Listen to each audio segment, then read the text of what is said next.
What's up, gang? Hit that like button. Let's go.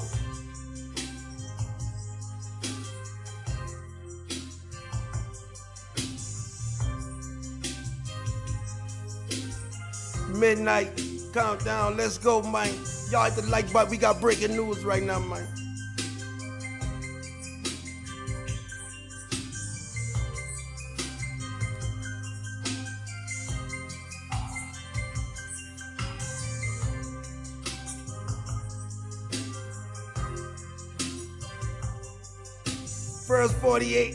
First 48, let's go, y'all.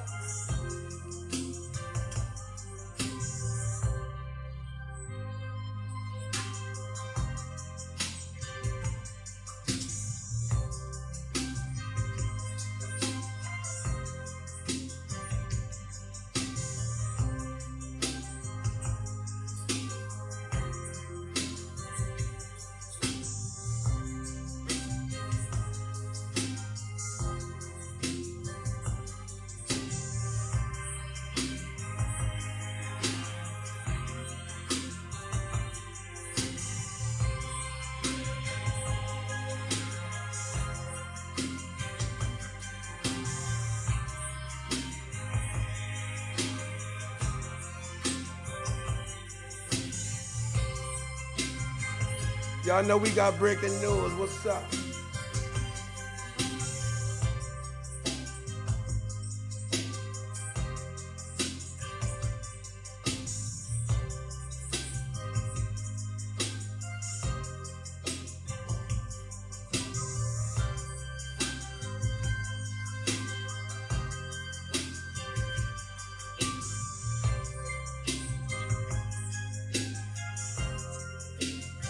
Let's go with my gang, man.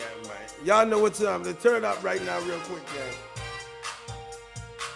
It's midnight. It's the midnight clock. What's up, gang?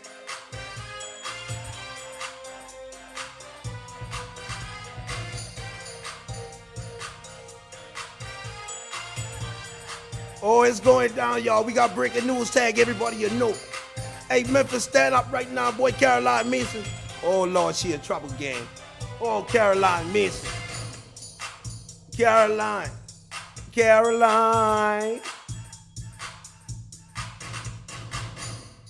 I know that you were dirty all the time. Oh, now I got that news for y'all.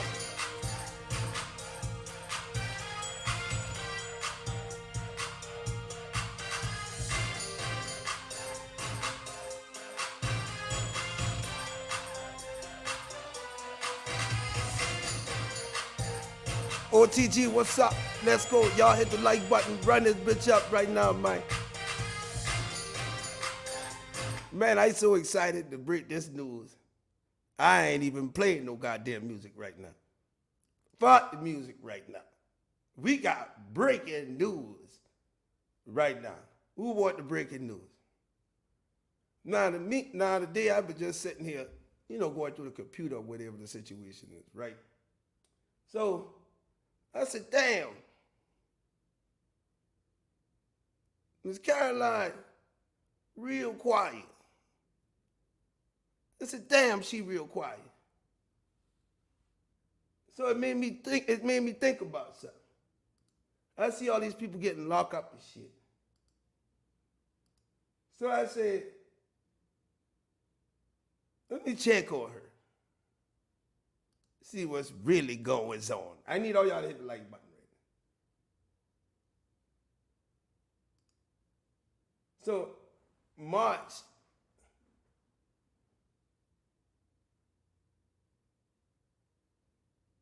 of this year. Y'all who ready for these socks to get blow off? Hit the like button if you're ready for your socks to get blow off right now. What Memphis at? So it's a guy that's on death row right now. All right. Excuse me, y'all. It's a guy that's on death row. His name Jesse Dodson. Man sentenced for killing 6 people in 2008 in Binghamton. So he was put on death row. And they sentenced him to death.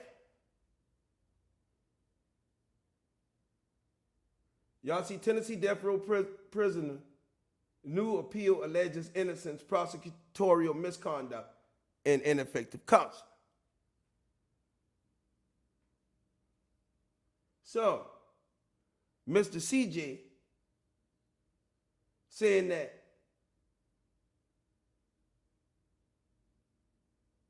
his memory had been tampered with by police officers during this.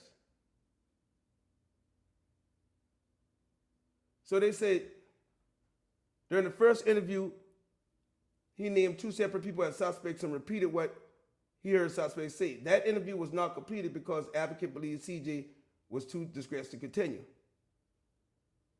In violation of established protocol, Sergeant Caroline Mason then questioned him, and the petition alleges Sergeant Caroline Mason told CJ about the gifts he would receive if he named a suspect.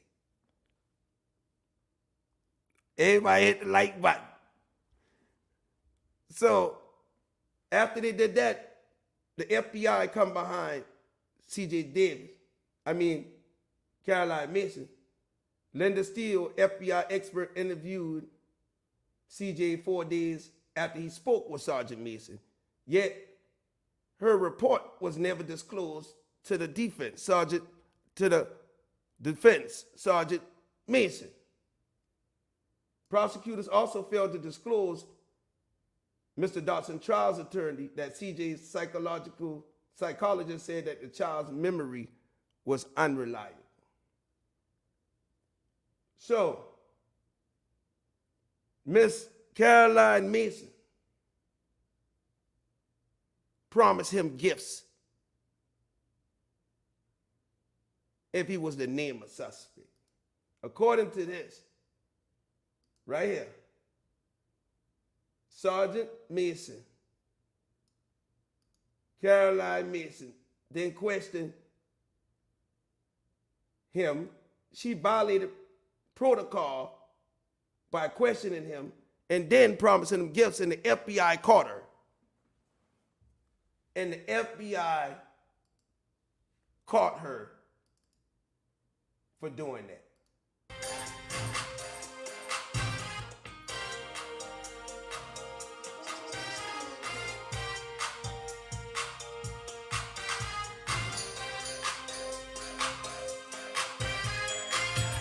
March 2024. March 2024. This shit, a couple months ago, that's why she quiet.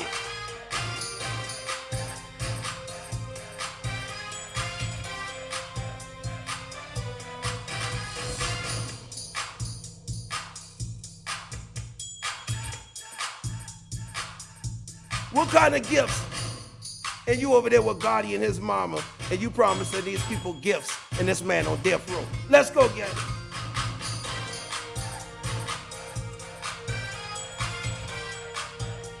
She's a dirty cop. Allegedly, she's a dirty cop. I ain't never heard of CMG. I ain't never heard of Dolph. I ain't never heard of Paper Route until after this.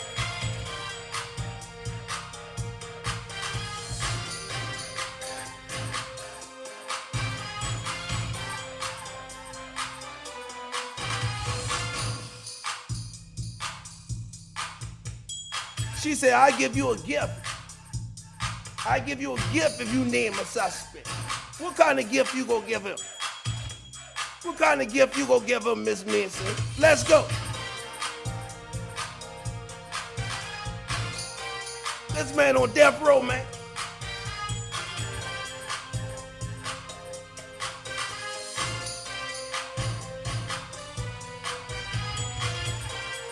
FBI can, not no Memphis police. FBI can't tell you they gonna give you a gift to tell on somebody. FBI can't tell you they're going to give you a gift to name a suspect. The name, if he named a suspect. Okay? So, this is violation of the law. Okay? This is violation. You ain't remember watching this episode. Oh, I don't know if you remember watching this episode, but this is 2013, March 24th. This is in the courts right now of Tennessee. Now, they might have had the episode on the first 48, but you can't offer gifts to name no suspect, bro. And they say she in violation of established protocol.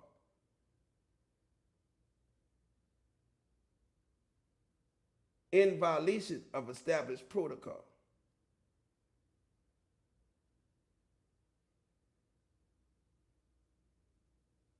At several points, he invoked his right to remain silent and asked for an attorney, which the police repeatedly ignored and continued the interrogation.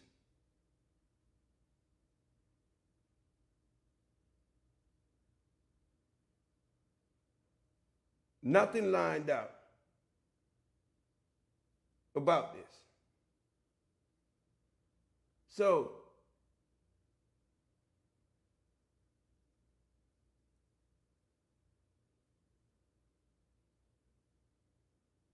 Mr. Dodson's brother had crossed gang members from the Gangster Disciples.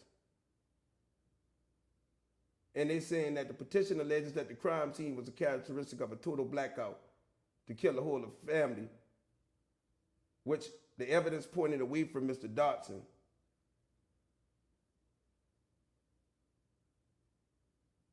They say the prosecutors heavily relied on testimony from him. And they said his memory had been tampered with by police officers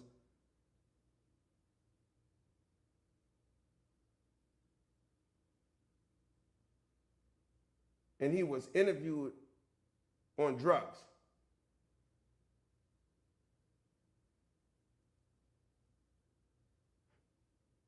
And they said after the first interview, Caroline mentioned, in violation of protocol, question him and tell him about gifts he received if he deemed a suspect. And then they take that out of his trial and give him the death penalty.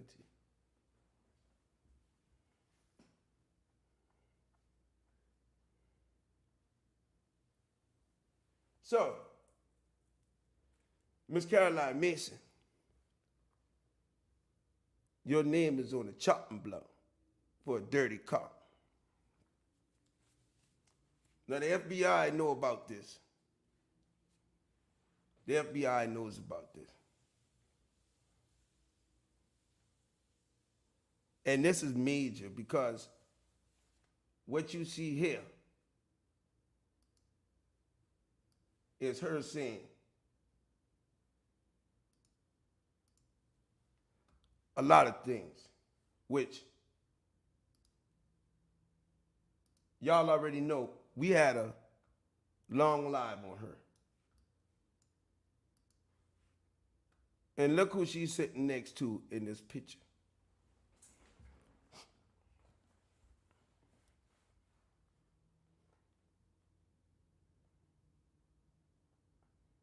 And she lied also on the record. She said she didn't know who Gotti was, CMG, pre till after Dolph death. That's what she said. Those are her words, and we have it. She said she don't know who these people were till after Dolph's assassination. Facts and no facts.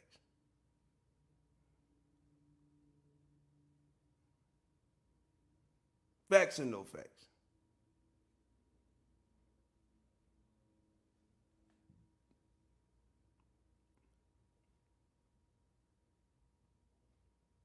when Privé got shot out, she took over the case for Privé.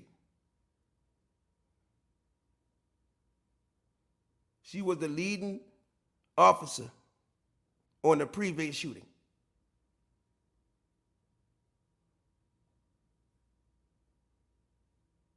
She took the post down and she made a long post after Dolph murder saying that the day that Dolph got murdered changed all their lives. This is Trigger Tree's baby's grandmother. And she's also related to Geraldine Mims. So Trigger Tree, child, grandmother, is promising gifts to people. I wonder what type of gift or what type of shit they did in this dog case. And where's she at now? Or she hiding? Y'all ain't heard from her since Lord knows when. Y'all ain't heard from her since. I ain't heard from her since C.J. Davis started running back for the chief again. Now, all of a sudden, you caught up in a case where they said you violated protocol by questioning this man and promising him gifts. You violated protocol as an officer. You questioned this man after he said he wanted an attorney. You ignored that. And you went in there. And not only did you do that, you hid your report away from the prosecution. You hid your report. And she been at the scene of Teasy murder. At the scene, probably Jook murder. She at the scene of Dolph murder. She show up everywhere. Her husband and all of them been at the scene of Jeremiah Taylor murder.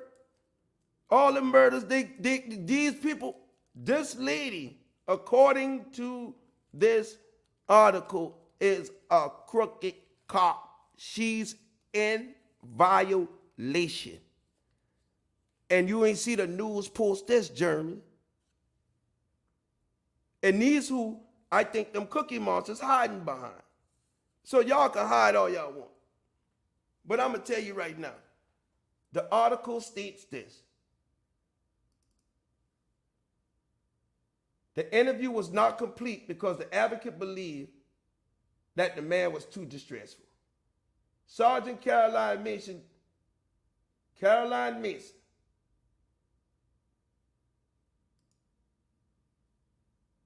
in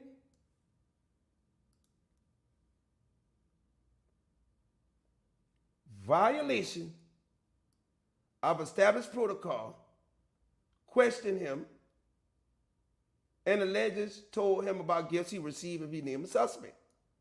Now, Linda Steele, an FBI expert, interviewed him 4 days after he spoke with Mason, yet her report was never disclosed to the defense. So they tell the FBI people they ain't even turn that report in to the defense. After he was interviewed by the FBI, the prosecution them ain't even turned that in his trial. Prosecutors failed to disclose Mr. Dotson's trial attorneys with CJ's psychologist said the child's memory was unreliable.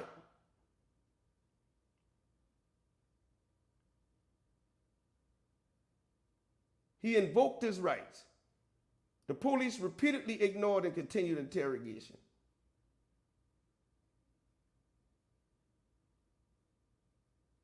They say they threatened to kill Jesse, threatened to put Jesse in general population with the gangster disciples at the jail at 201 and let them kill him.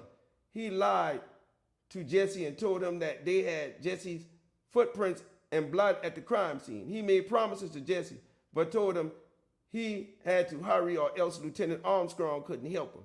And then he repeatedly played the tape of C.J. Dodson saying that Jesse did it. Jesse broke. He confessed. Despite this confession, much of Dodson's statements did not align with the crime scene evidence. Information elicited in Mr. Dodson's confession came from information provided to him by police.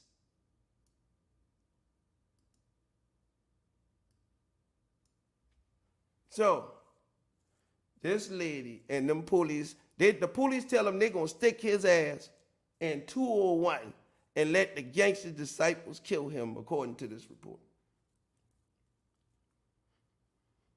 According to this report. So this is what's going on now. False confessions.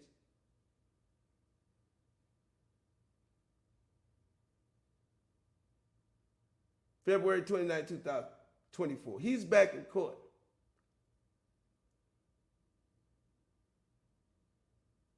And this is what they're being accused for. And right here it says the same thing.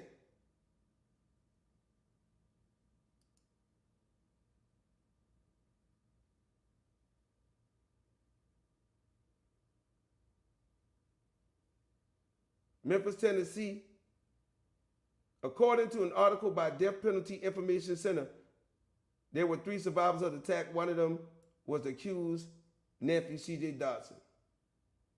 An appeal alleges innocent prosecutorial misconduct and ineffective counsel.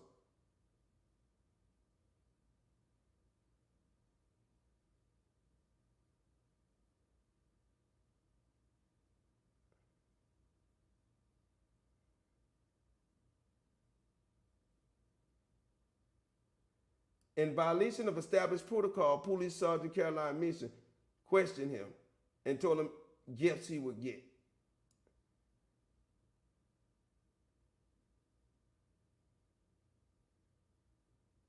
And they said Lieutenant Armstrong threatened to arrest his mother, and he threatened to kill him. He threatened to put Jesse in general population with the gangster disciples and let them kill him. He lied to Jesse and told him they had footprints and blotted the crime scene and made promises to Jesse, but told him he had to hurry or he couldn't help him. And he repeatedly played the tape of CJ saying that Jesse did it, Jesse broke, he confessed. The article reports despite his confession, the crime scene evidence and Dodson's statements do not match, and that was not aware of his Miranda rights before signing the confession. So they got C.J. Davis right now in the courts of appeals for doing this right here. For doing this.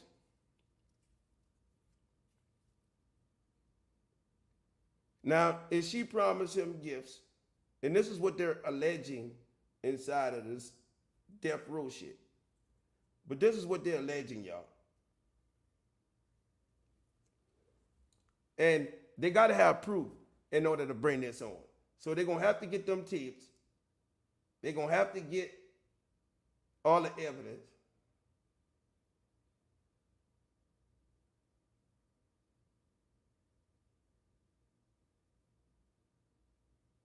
Right.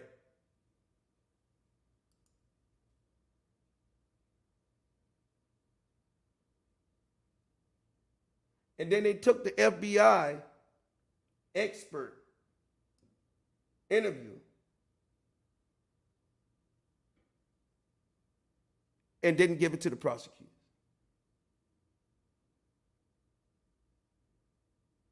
Seven-hour interrogation. Maintaining his innocence. He invoked his right to remain silent, which the police repeatedly ignored, and they continued interrogation on him. Threatened to stick him in the jail with the gangster disciples. And all of that. So these are the accusations that they make.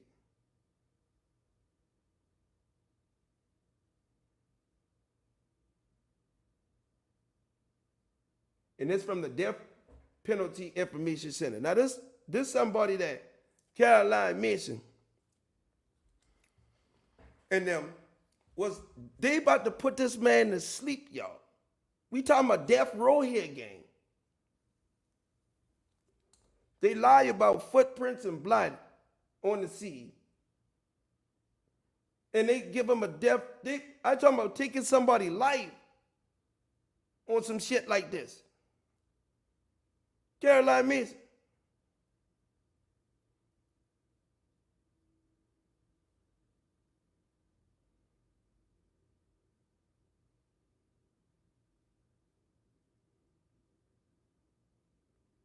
Caroline Mason.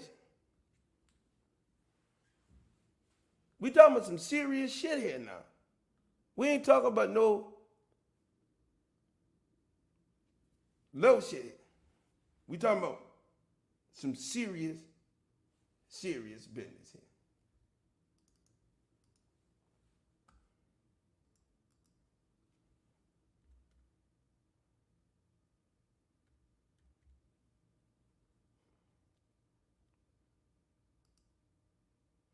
Give me 1 second.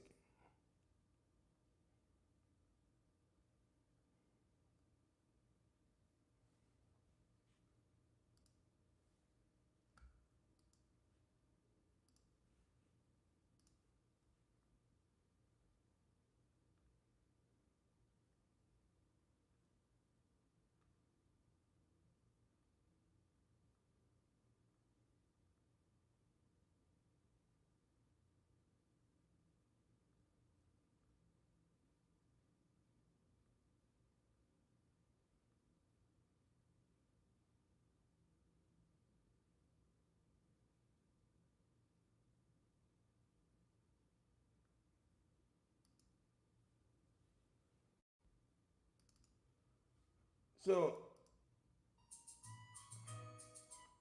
thank you so much, Jerry and Geraldine Bevan, for showing me love. Now, she connected to God. And she said right here in this video,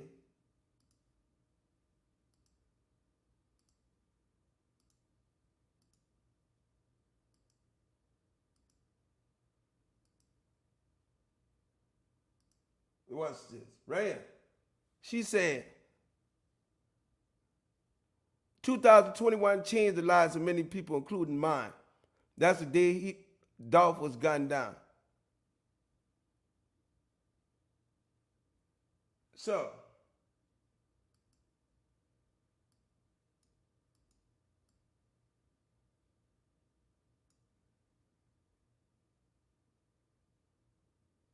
she said,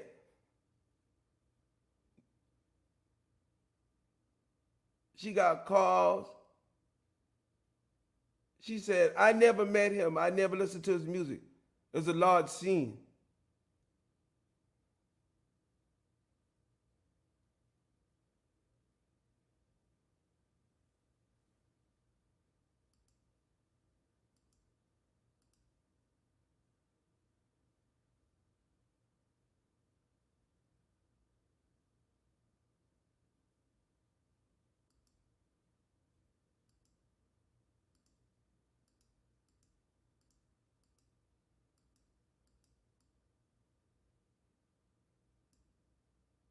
And she said right here,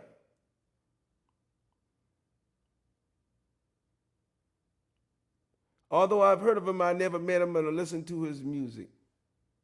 In it.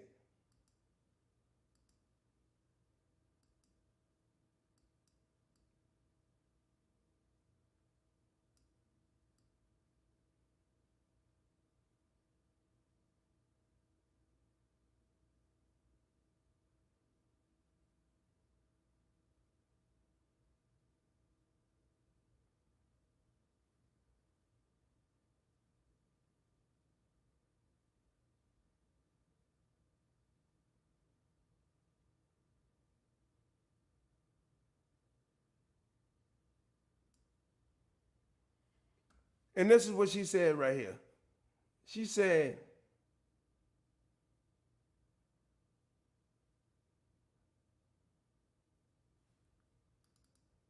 I have no clue who she is.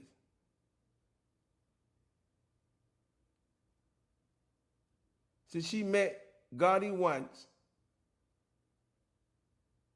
while eating at Bribing.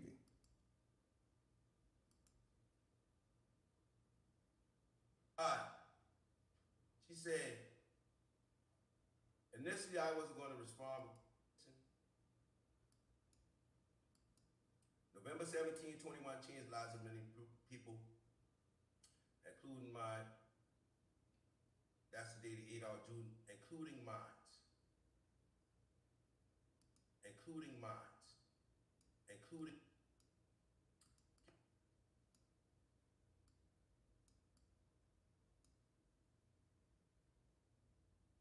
Businesses.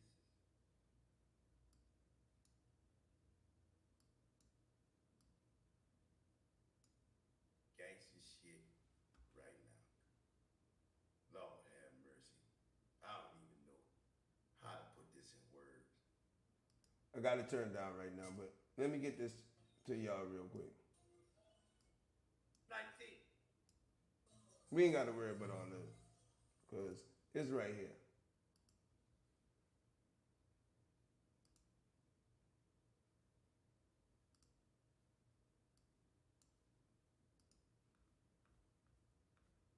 So she's saying she ain't never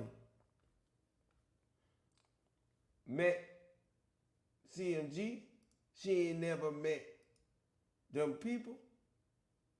She don't know who is who. She don't know what is what. That's what she said.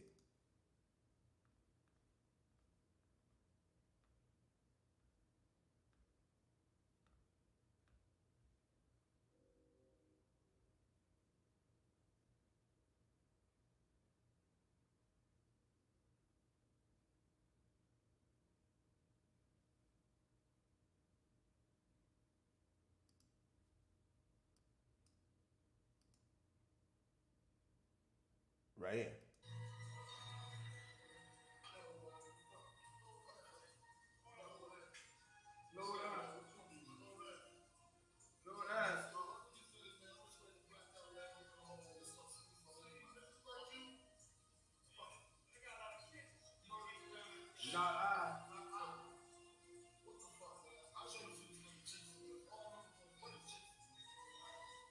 And this text right here, she said, let me repeat this to you. I have no clue what CMG is and only found out what Pre is after the death of Dolph. After the death of Dolph. She said she had no clue who Pre is. Right here, listen. This post.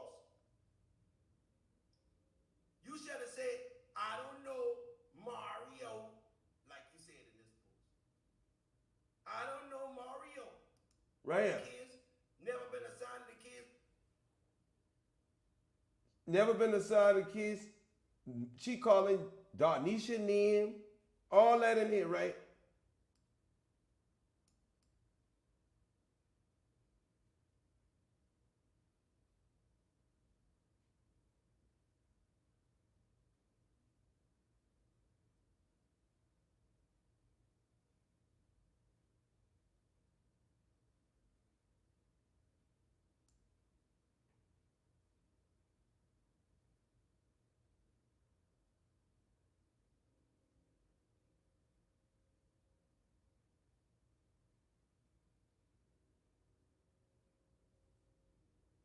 Lying. I just want to get to this part. I have no clue right there what CMG is and only found out what Pre was after the death of Dolph. Case closed. You've been a Memphis police officer for 30 years and you telling me you don't know who CMG been or paper route and you live in Memphis all your life. Come on.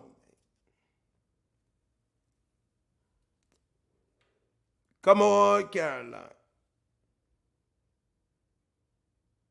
I have no clue what CMG is and only found out what Pre was after the death of Dolph. Last time I walked in the homicide in 2019 to get a cup of coffee.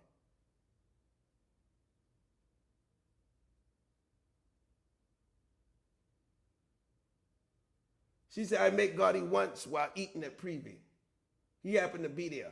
I don't know him either, right? How the fuck you don't know Gotti, right? This 4124.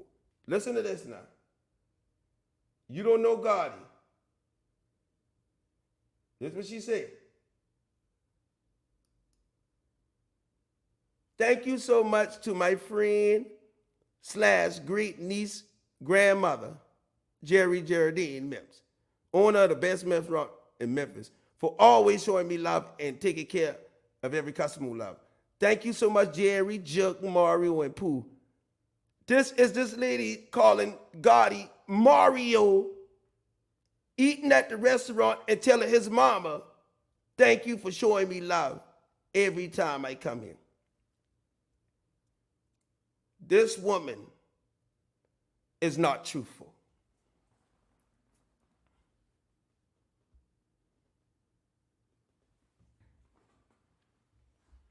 This woman say, thank you, Jerry, so much.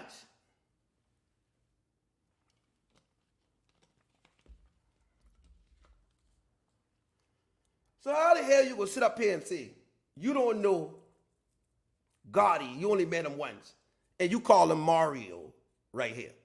You call a nigga by his real name, and you saying in this post that Jerry is your great niece grandmother. So y'all family, if you ask me.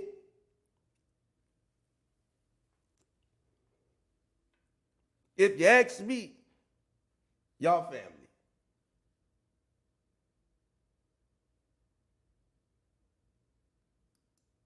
And then you see right here and say, I eat there one time, but I don't know him either, nor do I listen to his music. I have no clue what CMG is, and only found out what Pre was after the death of Dolph. You made this long ass post explaining to people as a fucking homicide detective. You on Facebook explaining yourself to the world. Just like Track the Trailer. So we know this a lie. All this a lie. How the fuck you in Memphis and you don't know who CMG is or Paper Route? God, hold up.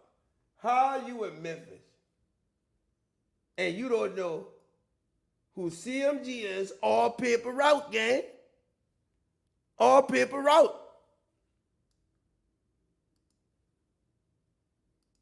What? A bullshit?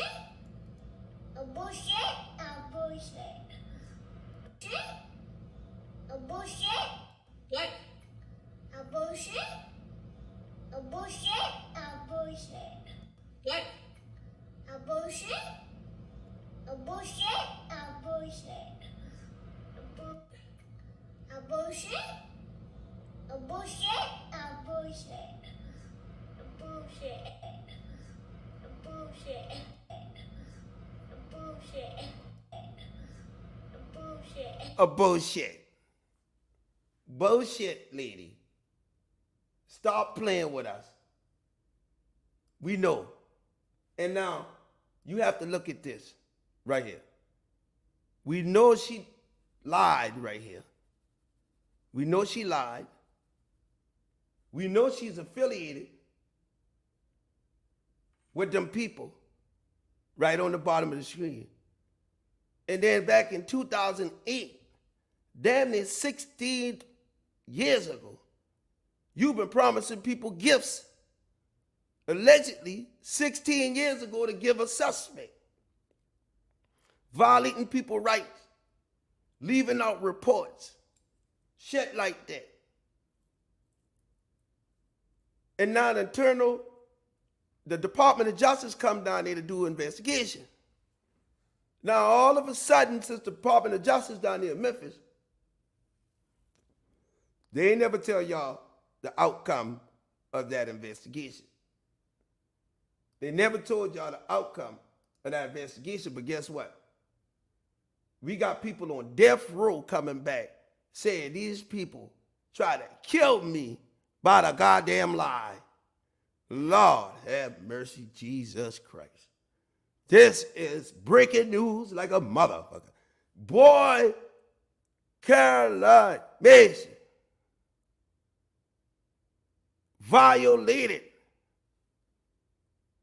allegedly violated protocol.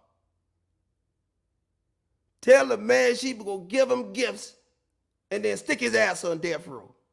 The FBI come behind her and they take the FBI report and throw the bitch in the trash can. The prosecutors also failed to disclose Mrs. Dodson trial attorneys with the psychologist said the child's memory was unreliable. How the fuck he end up on death row?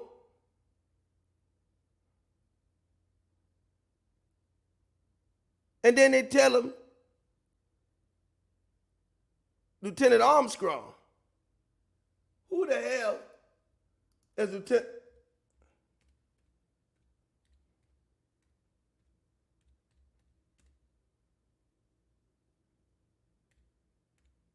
Lieutenant Armstrong, MPD. Tony Armstrong, the black man. He is now the director. Oh, shit. Oh, man. Lord have mercy. Oh, hold up, man.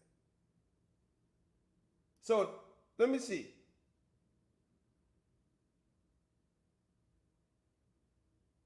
Director Tony, he stepped down in 2015.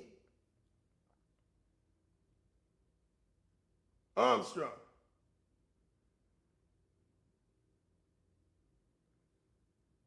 So he stepped down 2015.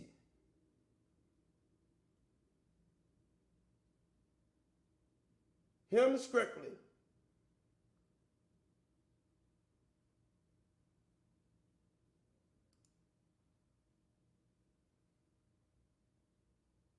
After 27 years of the job, he leaving. He left by 2017.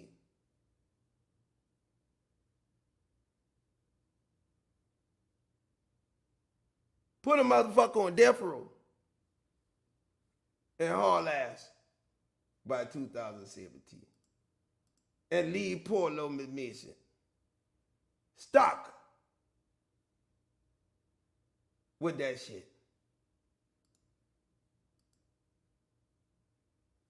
Stop with that shit. And it's now March 24.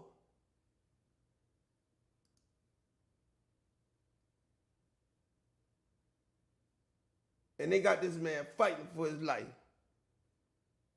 And this is what they say in the report. Mr. Dodson has been on death row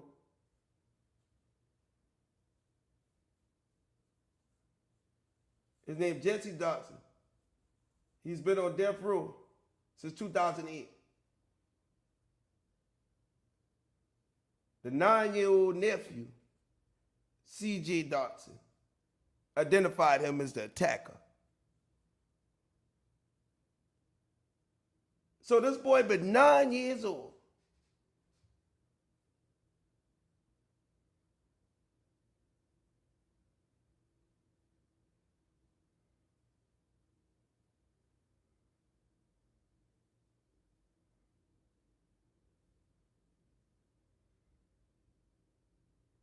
His first interview with the trained forensic child advocate, he named 2 separate people as suspects and repeated what he heard the suspects say. The interview was not completed because the advocate believed CJ was too distressed to continue. In violation of established protocol, Sergeant Caroline mentioned and questioned CJ, and the petition alleges Sergeant Mason told CJ about gifts he would receive if he named the suspect. And then the FBI interviewed the little boy 4 days later. after he spoke with Mason, and her report was never disclosed to the defense. Prosecutors also failed to disclose Mr. Dodson's trial attorney that the little boy's psychologist said the child's memory was unreliable. So this was a child.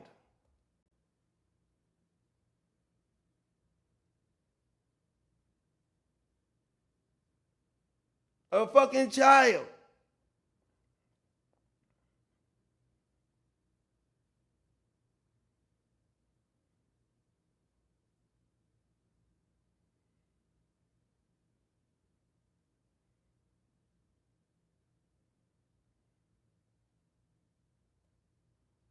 A damn child. They say this boy was a child, 9 years old. The nephew, Jesse Dodson, identified him as the attacker. So she questioned a 9-year-old child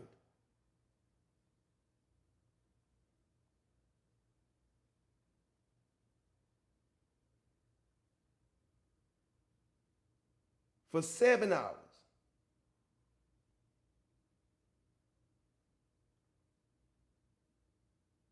Mr. Dodson's petition also describes the 7-hour interrogation he endured while being sleep deprived. At several points, Mr. Dodson, the dude who he was in there for 7 hours, and he asked them to give him his attorney. They wouldn't do it. But the 9-year-old nephew is the one who she questioned. A fucking 9-year-old child. Well. Promised the little 9-year-old boy some gifts. The snitch. 9 years old. And send that motherfucking nephew, send his uncle to jail for goddamn the death penalty. 9 years old. You question a 9-year-old. They convict this man off a 9-year-old testimony, right? And the 9-year-old, the child psychologist interviewed a 9-year-old and say, his shit unreliable. His shit is unreliable. You hear me? Unreliable. They get this man a death penalty from a statement from a 9-year-old that was promised gifts. Boy, Memphis. Jesus Christ. I don't know what to say with this, please. This is trouble. Why are you questioning the 9-year-old? What the fuck without his parents, bro? What the fuck? Why are you questioning a 9-year-old without his parents? Or somebody, a guardian. A 9-year-old, how you use a 9-year-old testimony to send a motherfucker to prison for death? So the uncle murdered his parents and his siblings. So the 9-year-old got a goddamn grandmama or somebody. And if the 9-year-old was going to be in there getting questioned, they should have had an attorney for the 9-year-old. Right or wrong, they had a psychologist and the FBI. And the psychologist said, he's unreliable. He's unreliable. The psychologist said in his first interview with a trained forensic child advocate, he named two separate people as suspects and repeated what he heard the suspect say. That interview was not complete because the advocate believed that CJ was too distressed to continue. So in violation of established protocol, Sergeant Mason stepped in and said, no, let me get in there. And then she questioned him. And she said, you're going to get some gifts he would receive if he named a suspect. So Linda Steele, FBI expert, interviewed CJ 4 days after he spoke with Ms. Mason. And they take her report and never disclose it to the defense. Prosecutors also failed to disclose Mr. Dodson's trial attorneys that CJ psychologist said the child's memory was unreliable. Some dirty shit. How the fuck you leave out the FBI report? You leave out the FBI report, dog.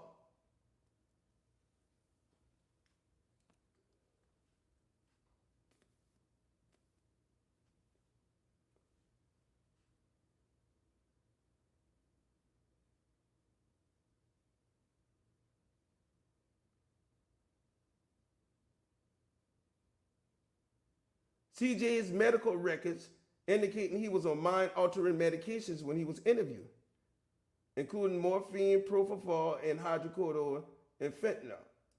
During CJ's first interview with the boy had been on morphine, propofol, and hydrocodone, and fentanyl. What the fuck? This boy been drugged up in an interview. 9 years old. On drugs, and they interview him. But this boy had morphine, propofol. That's the shit Michael Jackson died from. Hydrocodone and fentanyl. His medical records indicating he was on mind-altering medications when he was interviewed.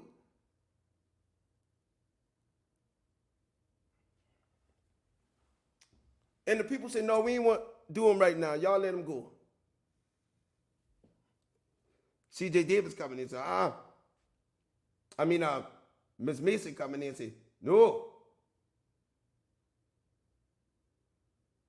So the people, the child advocates say, the interview was not completed because the advocate believes C.J. was too distressed to continue. He was too damn high, in violation of established protocol. Sergeant Caroline Mason then questioned C.J. and the petition alleged that Sergeant Mason told him he would give gifts if he named a suspect. Linda Steele, an FBI expert, interviewed C.J. 4 days after he spoke with Sergeant Mason. Yet her report was never disclosed to the defense. Prosecutors also failed to disclose Mr. Dotson's trial attorney. C.J.'s psychologist said the child's memory was unreliable because the child was on so much damn drugs and shit, and they went every day. So C.J. Davis wouldn't question this damn 9-year-old child.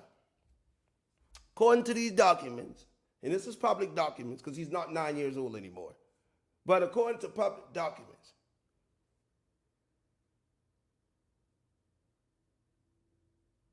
she interrogated a child.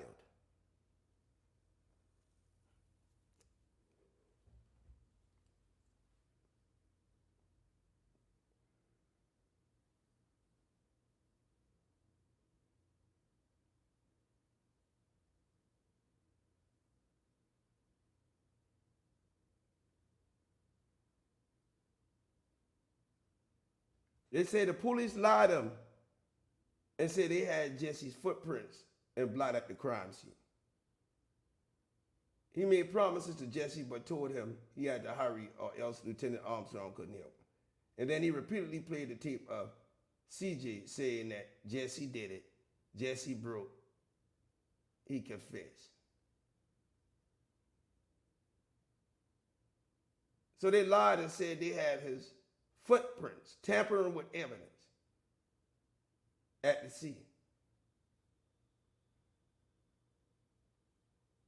He lied to Jesse and told him they had Jesse's footprints and blot at the crime. And despite his confession, Mr. Dotson's statements do not align with the crime scene evidence. The information elicited in Mr. Dotson's confession came from information provided to him by the police. And he was not made aware of his Miranda rights before he signed the confession. Put the man on death row about this shit.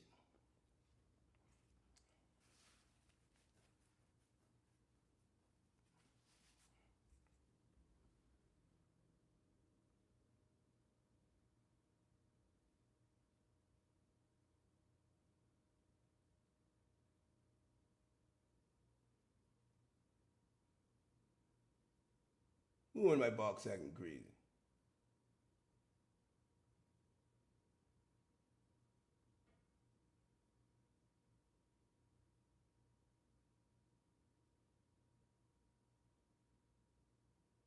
Who in the box acting? Who in the box need to come out here?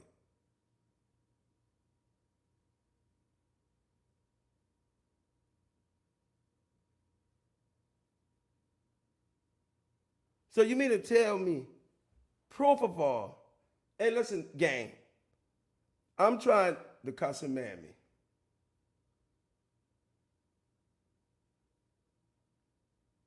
Get the hell out of here.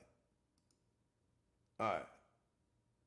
So, you mean to tell me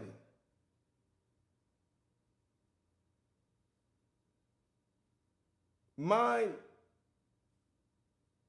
when he was interviewed, morphine, propofol, hydrocodone, and fentanyl? Why would a child be on all this shit here at 9 years old?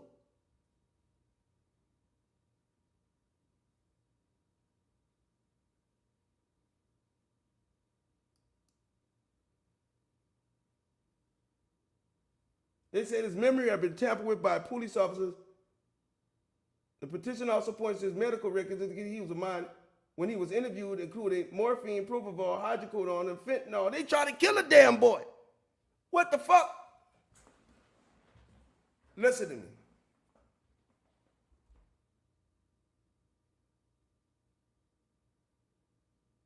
How could a 9-year-old child be on propofol, morphine, hydrocodone, and fentanyl? Why is this child on all these drugs? Where the fuck he get all this from in his system? Who did this? Who did this? You mean to tell me this boy was 9 years old and was on all this drugs? They say his medical records, morphine, propofol, hydrocodone. Y'all know what this is? This called a cocktail. Somebody tried to kill his damn child, allegedly. I'm just saying allegedly. With this type of drugs, this is a cocktail. Who you think put a cocktail in this 9-year-old boy? How you take a confession from somebody or a statement from somebody? Fentanyl will kill you by itself. Somebody tried to take this little boy out.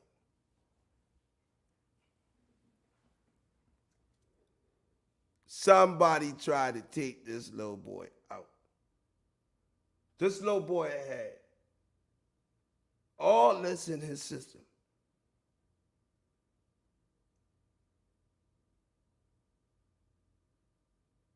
Talking about he was too distressed to continue. Who the fuck put a cocktail on this child?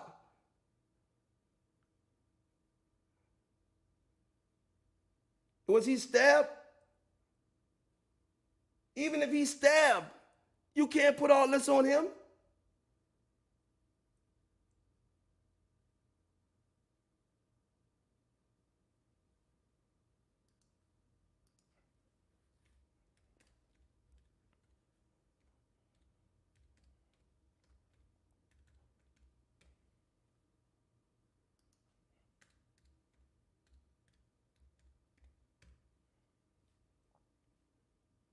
So this was on the Leicester Street murders,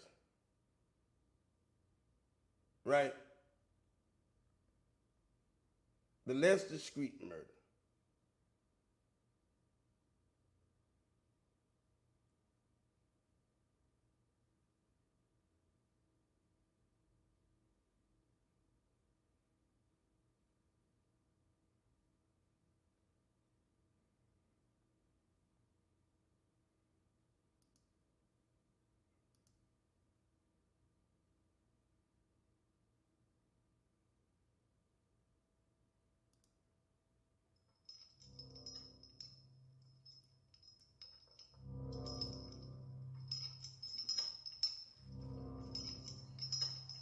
It's a haunting sound. Shackles jingling from the bowels of death row as its newest inmate, Jesse Dodson, is escorted by prison guards to meet us, just feet from where he's scheduled to die. I'm doing fine, you know, just doing time. We're Dodson's only visitor since he arrived on death row at the Riverbend Maximum Security Prison in Nashville this March. The only family member he's talked with is his mother, who he calls from death row. You know, it's kind of hard, but I forgive him. Yes, I did, Mama. At his murder trial, Dotson's mother took the stand, telling jurors he confessed to her after he confessed to police. He told her an argument with his brother led to the massacre. I did confess, but before I confessed, I also told her that they was trying to make me say that I done it. Has she said she forgives you, or has she... Forgive me for what? Have you guys had any conversation about it? What is she forgiving me for? You know, you have to been done something to be forgiven, right? Them white children, white baby. Now, if I ask them kids, and he said they saw me. After 2 weeks of heartbreaking testimony and gruesome crime scene photos, it took a jury just 90 minutes to find Dodson guilty. Did you kill your brother? No, ma'am. Did you kill any of the people in that house? No, ma'am. Oh, shit. I think it's pretty fair to say that I'll never forget this as long as I live. Broken and bloody boards believed to have been used to beat the children, one as young as 2 months old, were found in the home. It was a crime scene so heinous it brought even the most seasoned emergency workers to their knees. I smelled the dead body. He turned his head, and the next thing we saw was one of the most horrible things I've ever seen. It was a knife stuck in his skull. You said you confessed to your mother. Yes, ma'am. How do you confess for something that you didn't do? I keep telling you. How many times do I have to tell you? I was threatened. Do I have to keep saying I was threatened? He said, I got something for you. I'm gonna throw your on that 4th floor, and I'm gonna let them kill your. So yes, I confess. Dodson says he stands by his courtroom testimony that police strong-armed him into confessing. He claims he was hiding under the bed in the home during the murders, but he wouldn't go back through the details of that night, saying his case is on appeals. It was horrifying. But at the same token, what do you want me to do? There was nothing for me to do. You could have called police. Coulda, I did. Why? Because that's something personal with me, you know, and that's something that I got to live with. Investigators believe the bodies could have sat in the home for 40 hours before they were discovered.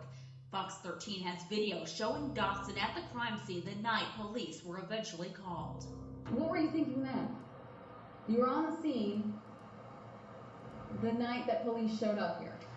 Well, I already knew what happened. You know, I knew my brother then was dead. So, it was, you know, what you mean, what I thought, I already knew. And so you're telling me that you knew there were kids in that house that were dead and dying, and you chose not to call police? Yes, ma'am.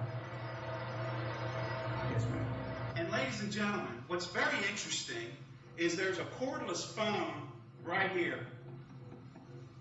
Why didn't he grab it? Because he doesn't call the police? We're not asking you to call the police. Call an ambulance. How about that? You know, a lot of people feel that you're a monster. Well, that's their opinion. You know, people have their opinions. You can't stop people from having their opinions. You know, I think people are monsters too. You know, so hey, it's vice versa. I know I'm not a monster. I don't even know how you would go about holding a 2-month-old to stab it and to beat it. 3 children, also beaten and stabbed, survived the massacre. At trial, one of them, Dodson's 9-year-old nephew, identified him as the killer. I said, I love you. He said, no, you don't. Grandmother Ida Anderson testified at trial, saying the surviving children have questions. My grandchildren want to know why it happened. Ida Anderson says they want to know what happened. They want Uncle Jesse to tell them why he killed their parents. They loved him. I love them too. I still love them. But I didn't kill their parents. You know, Who did? I don't know. You don't think when CJ was fighting for his life, look at that bathroom, and he didn't hear anything? The jury took 90 minutes to convict you. The judge believes you did this. Your family believes you did this. Are there others besides you that don't believe that you did this? I don't know. You know, they have their opinions. You know, just because the judge and my family believe something, that don't make it true. Did Jesse ever tell you that something had happened to Cecil and the people inside of Leicester Street? No, sir. But Dodson says his father's testimony hurt him the most when he told jurors the two brothers didn't always get along. He got up there and I'm like, where'd he get this from? He got up there, I guess they told him what to say. My thing is, if I'm so guilty, why is everybody lying? The judge says you should never be able to walk the streets again, and your sister calls you the devil. Do you think you're an evil person? No, ma'am. I know I'm not an evil person. This is suggestive of like a serrated knife blade. During his trial, Dodson seemed laid back, even smiling at times. In the end, the jury didn't buy Dodson's story that he was hiding during the massacre, nor did they believe police threatened him to confess. Dodson had no reaction as the judge read the... Nor did they believe that the police threatened him if he confessed. When he was in his confession, the tape should have never been turned off from the recordings. Everything that the police say to him should be recorded. They should have no private conversations with him that's not recorded. Let's go. Guilty verdict. Having found you guilty of murdering the first three of Cecil Dodson, Marissa Williams, Hollis Seals, Shindry Roberson, Cecil Dodson Jr. II, and Samario Dodson. What, I supposed to get upset? You know, I'm supposed to be mad and throw a temper tantrum? Or, you know, they said guilty. Okay, it's not over. After the verdict, Dodson changed into prison clothes before facing a jury for sentencing. First, I wasn't coming back out. You know, I wasn't going to come back out. Why? They done already said guilty, so what else is there to do? We, the jury, unanimously find that the punishment for the defendant Jesse Dodson shall be death. So when the judge read the sentence of 6 death penalties, 6 death penalties. what went through your head then? It's not over. You know, if that's okay, it's 6 death penalties, 120 years, it's not over. The lethal injection date has been set for March 2nd, 2012. That'll be the 4-year anniversary of the murders. That's just a date. So you have hope that you'll get out someday? I know I will. Dodson claims he didn't get a fair trial. He believes the entire videotape of his confession, filmed by the First 48 TV show, still exists and will free him someday. And he thinks the surviving child victims may eventually remember that day differently. I'm glad they're here. And you never know. They might be the ones that free me. In the meantime, Dodson says he spends most of his time in prison reading the Bible, chicken noodle soup books, and studying his case. But I don't feel like I'm gonna die right here. You know, like I said, I got God in my corner. Do you believe in heaven and hell? Yes, ma'am. Yes, ma'am. Where do you think you'll go? Heaven. Don't you think you're going to heaven?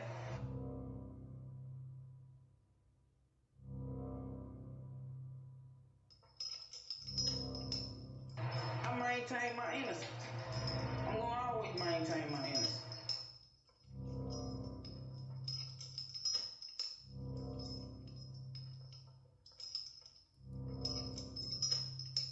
All right, gang. So let's see what we got here.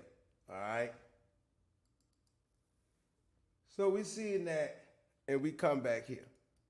Now, we ain't the ones that go say he guilty or not guilty, right? His family think he guilty. The judge think he guilty. Everything. But the child shouldn't have been interviewed on all these drugs.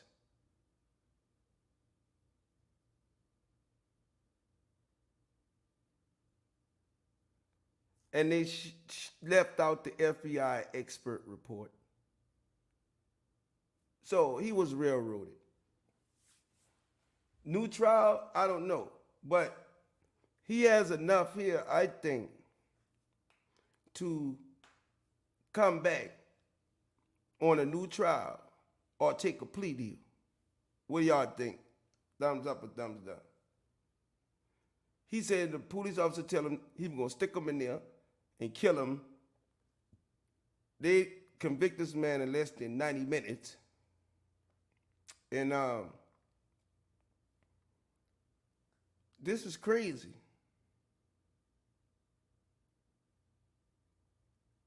Could he have been framed? Absolutely. Could he have been framed? Absolutely. Because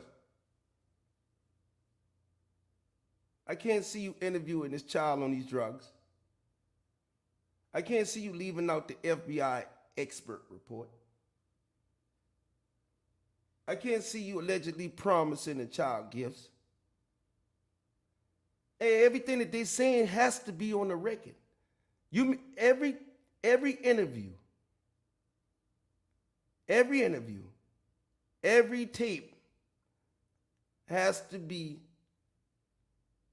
recorded. Now, did they tamper with them tapes is the question.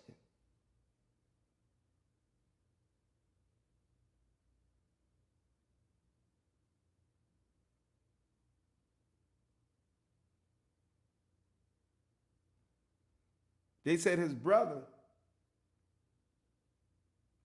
it was a gang retaliation. He's saying that it was a gang retaliation.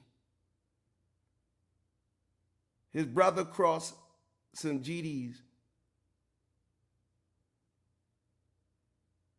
And that's what happened.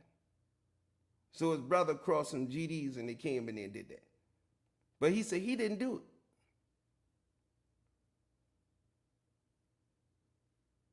And I'm not saying he didn't do it. I'm saying that they violated protocol by not doing this properly to get a proper conviction if he was guilty. All I'm saying is that they did some things allegedly to this appeal that's going to be hard for a judge to turn his head away from.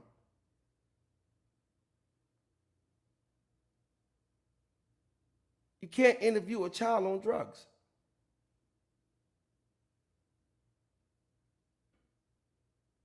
You can't promise somebody gifts. Now, this is alleged on Sergeant Mason because if she promised him gifts and then the FBI come in and interview him and her report was never disclosed to the defense. Prosecutors also failed to disclose to Dotson's trial attorneys. The low boy psychologist said the child memory was unreliable. So you have to give them all these things so that they can make their decisions. You can't leave out FBI expert reports. You can't leave out psychologist reports. You can't leave out the fact that his interview with the trained forensic child advocate, he named two separate people as suspects and repeated what he heard the suspects say. Two separate people.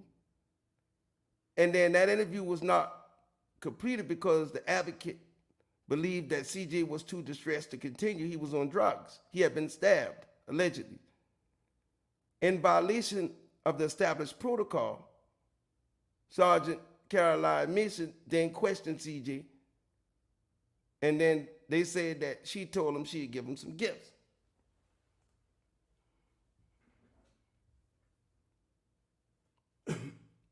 Nobody's saying, I'm not here for y'all to keep saying he did this shit. That's not what the fuck we talking about. We talking about the damn prosecutor and them following the law and the police. Okay, yeah, he might have did it. But you can't violate a motherfucker rights because you feel like he did it. Just like straight draw. The judge get take off the case because he violated the man's constitutional rights. You are, even though you're a criminal, you still have constitutional rights. You are innocent until proven guilty. And during your due process rights cannot be violated before a judge or before a goddamn jury. He's going to get a new trial.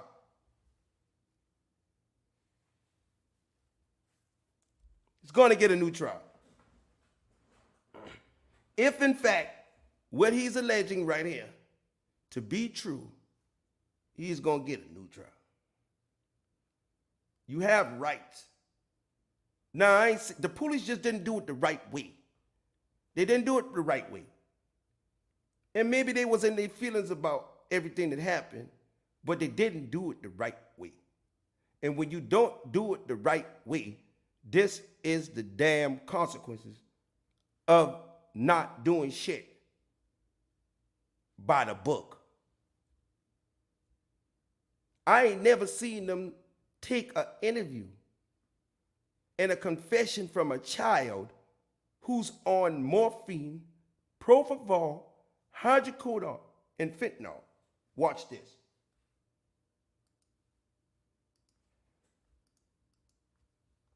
Can cops interview witnesses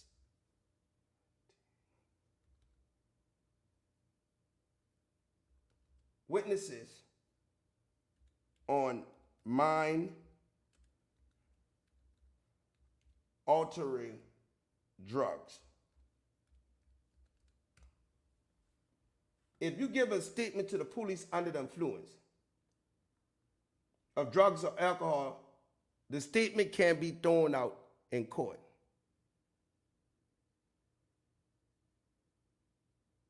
So, illegal interrogation, drugging,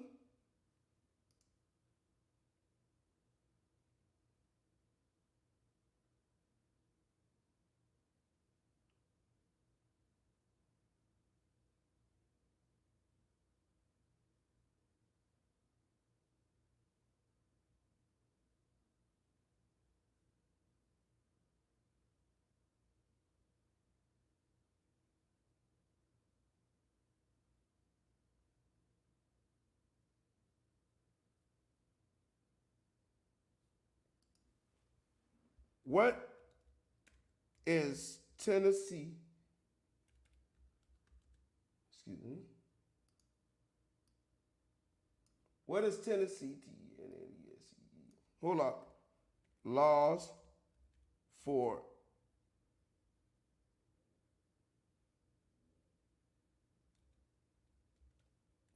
questioning that child's grandparents were living. QEST.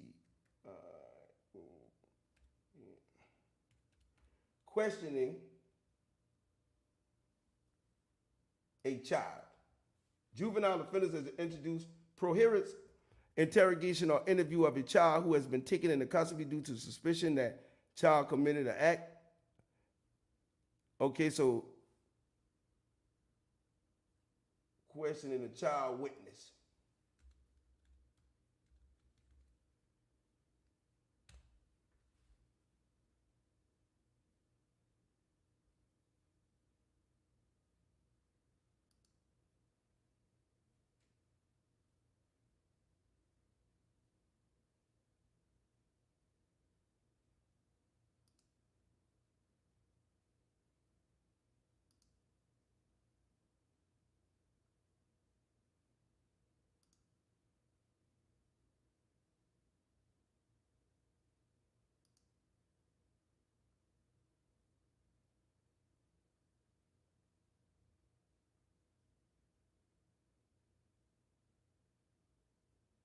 Lack of memory.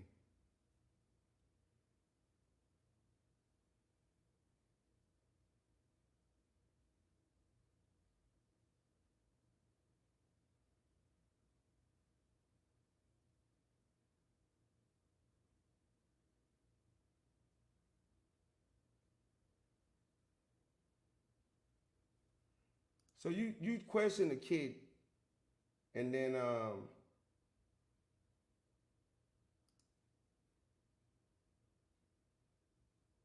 it should be on closed circuit television.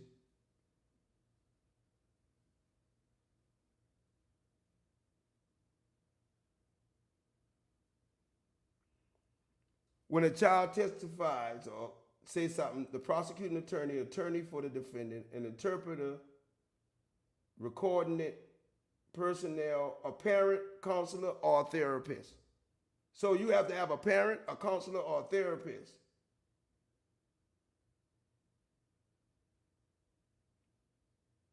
It should be Miranda rights. So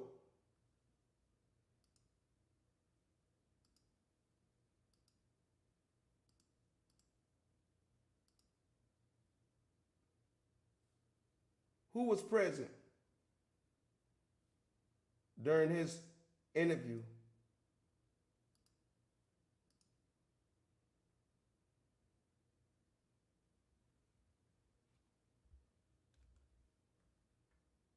Who was present during this child's interview? Right.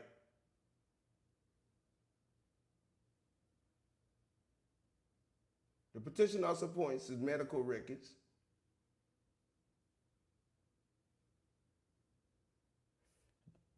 Okay, so he named 2 separate suspects. And he heard what they said. That interview was not completed because the advocate, so they had an advocate there, believed that CJ was too distressed to continue. So in violation of established protocol, Sergeant Mason then questioned CJ, and the petition alleges she told him about gifts he would receive. The FBI interviewed him 4 days after he spoke with Mason. And the psychologist said the child's memory was unreliable.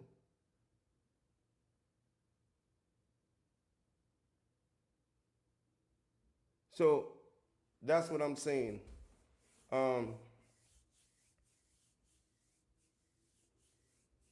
This is crazy. You feel me?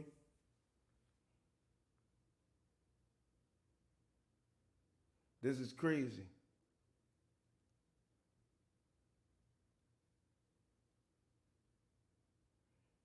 If the child was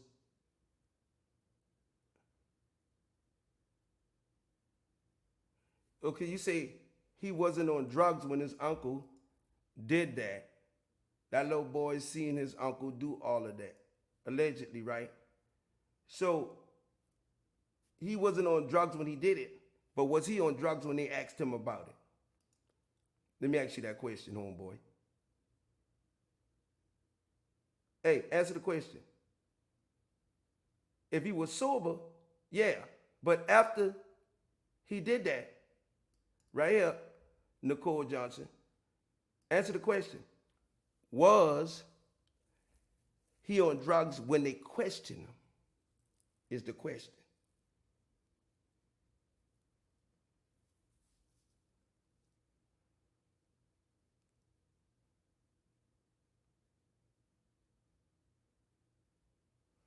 I'm not taking up for this dude in no kind of way. All I'm saying is follow protocol. Follow protocol. Same thing with the Young Dolph case. We don't want them doing shit like this and then the killers end up coming back getting new trials. Do y'all understand what I'm saying? Don't make these type of fucking mistakes with the Dolph trial and shit like that. Because there ain't gonna be no state trial. I done tell y'all who is not gonna be a state trial for Dolph murder. And I'm gonna say it again. It's not gonna be a state trial for Dolph murder.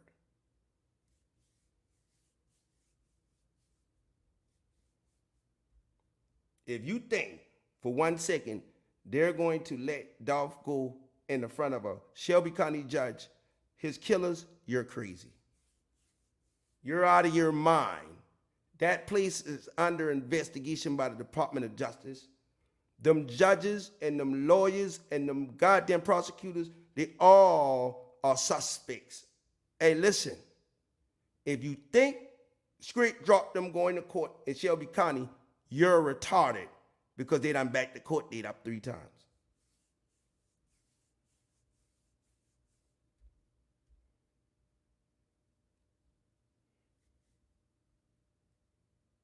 Who in the hell believed that? You out of your mind. They done kick a whole judge off the case that violates straight drop rights. You think that they going in the front of them people? You got to be out of your marbles. You're not going in front of them people. I don't give a damn what nobody see.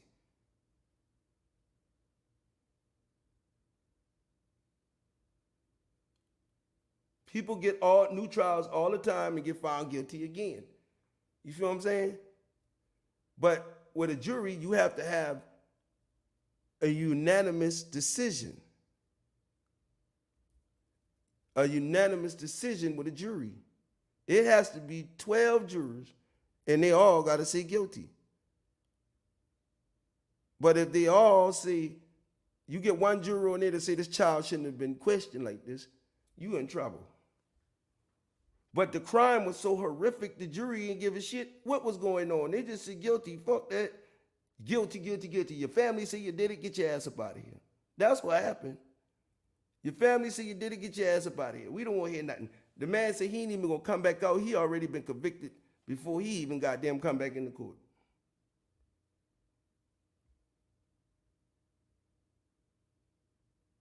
He been convicted before he even come back in the court.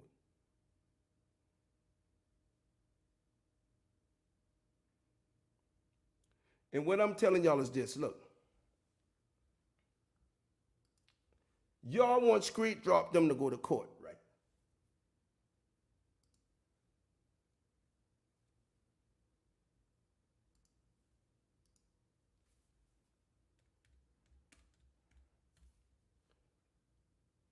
In Memphis.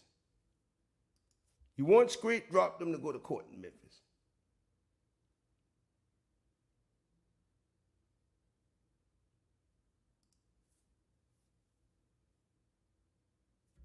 Former Memphis police officer charged with federal civil rights, kidnapping, weapons offenses related to a fatal shooting Wednesday, May 8, 2024. A federal grand jury in Memphis, Tennessee returned an 8-count indictment.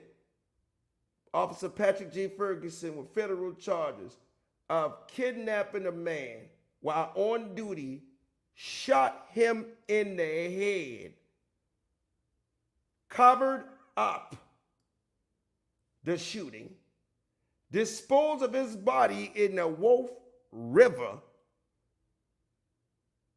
and then take his car and sell it to the scrapyard. Y'all some funny ass people down there in Memphis. Nigga, what?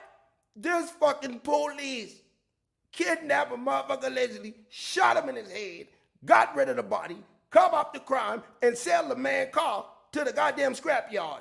And y'all gonna tell me straight drop and Cornelius and all them going to the trial in front of these type of officers? Man, y'all crazy as shit. Y'all out of y'all damn mind. May 8, 2024. FBI, Memphis, Tennessee, just indicted this officer from MPD while on duty. He took a motherfucker, stick him in the trunk, shot him in the head, threw his body in the river, cover up the crime, and sell his car to the scrapyard. But this is who y'all want to give them, to convict straight dropper Cornelius. This is who y'all want. MPD and they report, and these type of officers that's embedded in that police force allegedly. Not allegedly, shit is right here. So watch this.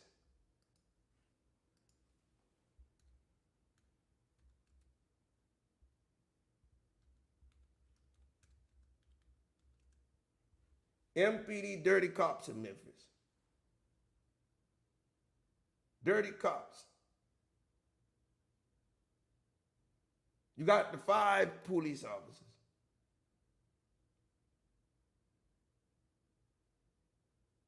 You got the one that another officer in 2009, 44 counts. The Justice Department opened civil rights investigation on this police department. Decertifications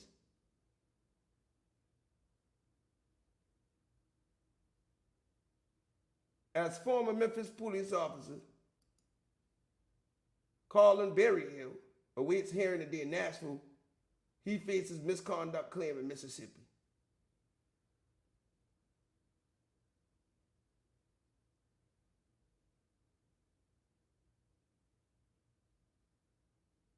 This police officer relationship with a juvenile,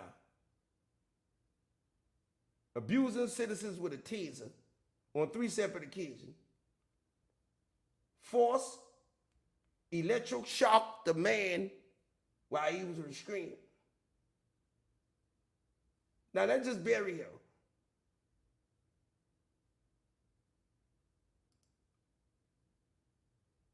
Two police officers just get kicked off and went and got hired back.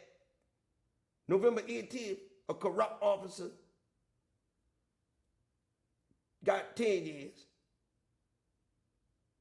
May 24th, 4 officers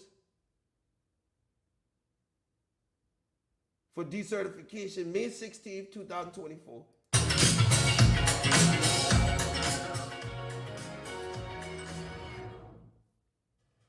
Fatal hit and runs, violating department policies. Now, these are just some of the reasons that Fox 13 Investigates found more area law enforcement officers were up for decertification today. The Peace Officers Standards and Training, or POST, Commission decided the fate of 4 more officers from Shelby County. Fox 13 investigative reporter Kayla Solomon is live right now. Kayla, we found out that 3 former officers are now automatically decertified. They got more dirty police than goddamn criminals. They got more dirty police in Memphis than criminals. Look at this shit. Yeah, Daryl, so that means these 3 officers are surrendering their certifications. That means they can no longer be law enforcement officers here in the state of Tennessee. But all they gonna do is go somewhere else. There was one former Memphis police officer, Justin Knox, who was in today's informal hearing, and we heard from attorneys with the Memphis Police Department why he should not be a law enforcement officer anymore. Mr. Knox was charged with 6 different policy violations. And 6 different policy violations. Involving 2 separate incidents. A legal advisor for the Memphis Police Department described one incident where Justin Knox responded to a domestic violence call and put a female suspect in the front passenger seat of his patrol car. Oh, shit. Where she had full access to his equipment and weapons. Senior legal advisor Jimmy Thomas described another incident a couple weeks later when MPD says Knox was sent to another scene but never showed up. According to Memphis. What the hell? They tell the police, come here. He said, no, I ain't going. PD, net viewer logs, GPS logs.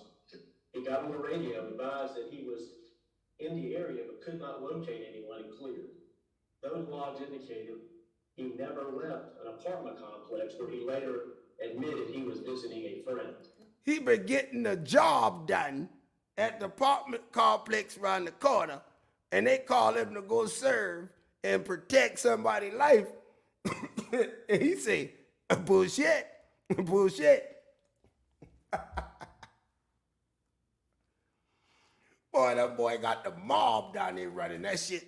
Hey, boy, that boy down there. Listen. Knox asked for a delay in the vote on his certification so he could return with an attorney, but the commission denied his request. I was getting some. 3 other area officers. Nigga could have got killed while he laying up there with his police pants pulled down to his knees, allegedly. Were also on the agenda but did not show up. Matthew Henderson resigned from the Memphis Police Department in 2020 after being charged for a fatal hit and run. Police hit and run. Oh, Lord Jesus. Oh, Lord. Later pleaded guilty to charges Why that look like Dawson? including vehicular homicide. Monica Johnson, a former captain with the Ooh, shit, Monica look like she a meth. Shelby County Sheriff's Office, was terminated in 2016 for criminal conduct. She was in the headlines within the last year for allegedly shooting a salesman she mistook for a hitman. Damn.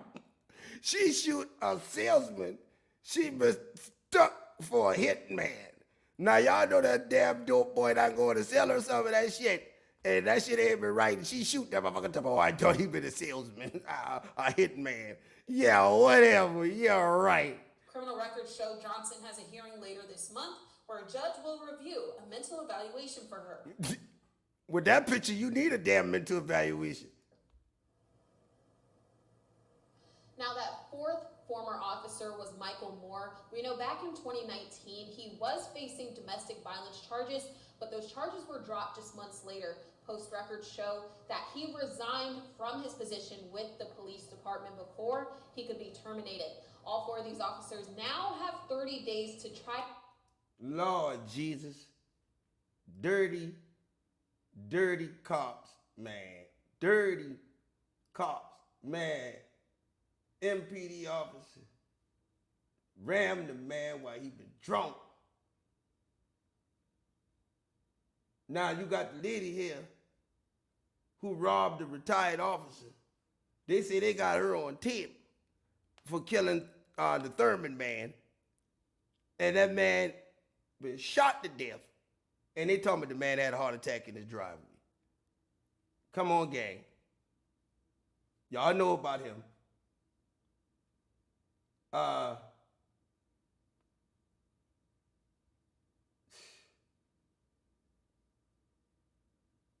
Scorpio, Mark LaShaw found dead. They say Mark LaShaw had a heart attack. Mark LaShaw had a heart attack. Watch this.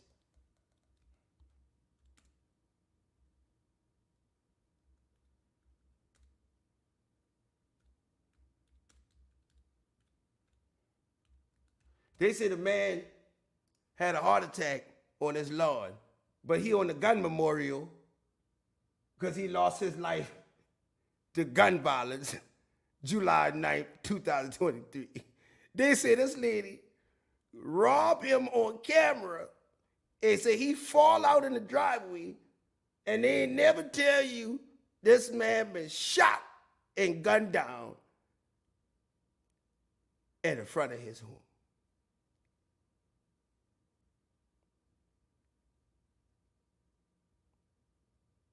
They tell you the lady, they got him on camera. Say he fall out. Listen to this.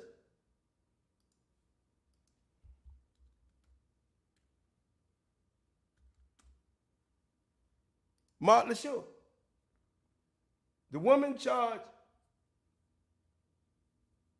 Detective Mark LaShaw was found dead in his driveway. The woman is now being charged with stealing his phone and his wallet. So, his death under investigation 2023. Women stole his officer. Women stole his stuff. And as he died in his driveway.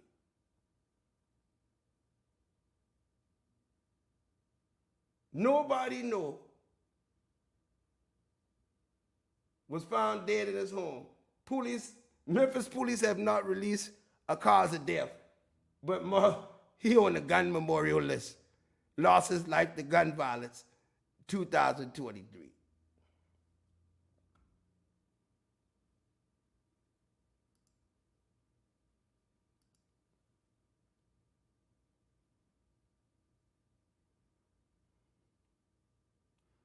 Timothy Green, lieutenant, sentenced to federal jail. Memphis officer and suspect dead after shootout.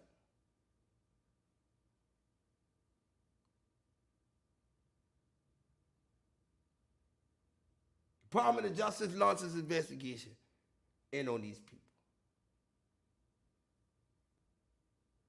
And we ain't hear nothing yet. After Tyree Nichols, we ain't hear nothing else yet.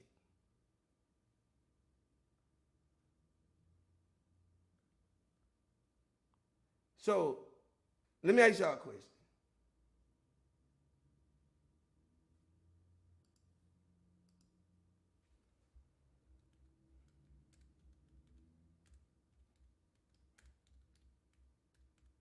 And they're doing a good job of finding them. But they got a Brady list. And them boys see on the Brady list, Memphis Police Department are half of the bad cops Brady list. More than half of the 25 officers on a list of criminal tainted cops are from Memphis Police Department. The first line right there is enough to make you say, oh shit. So they got a list of 25 bad cops. And the boys said half of the list from Memphis. One man was kidnapped and tortured. They say Sam Blue, longtime police officer who provided information to the criminals who've been robbing drug dealers. One man was kidnapped and tortured. Undercover officers did catch Terrion Bryson and Kevin Coleman as they tried to help transport 2.5 kilograms of heroin to a storage facility in Memphis. Coleman also robbed an undercover officer who he thought was a drug dealer. The former officers are sitting in federal prison now. So half of the list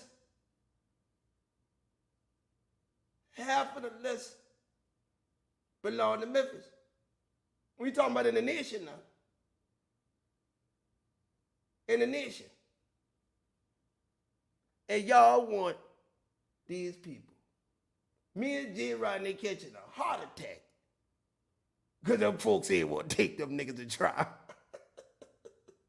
Me and Jay. You right there having a heart attack. I mean, you want justice from Memphis. You want justice from Memphis. So bullshit. You what? Nigga, what?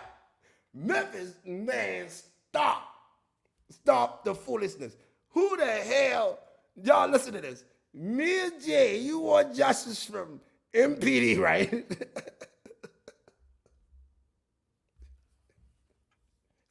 That's like asking the devil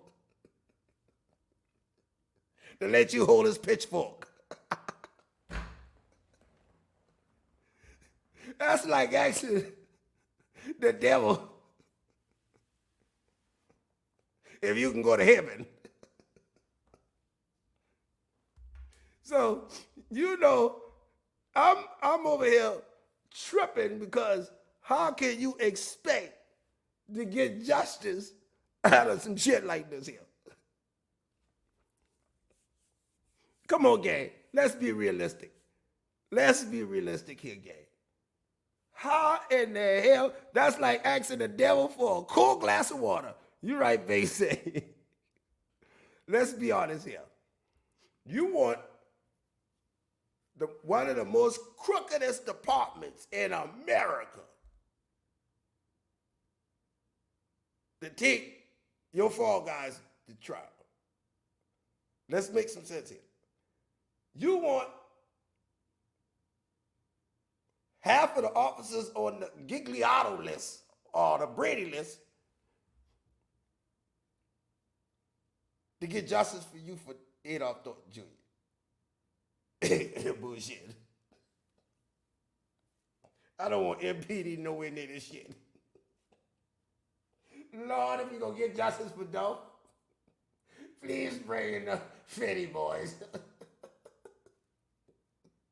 I'll take my chances with the Fetty boys.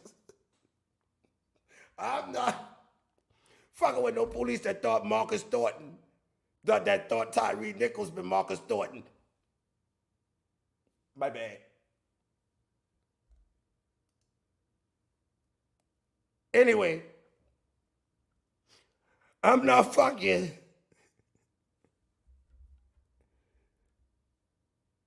You ain't go.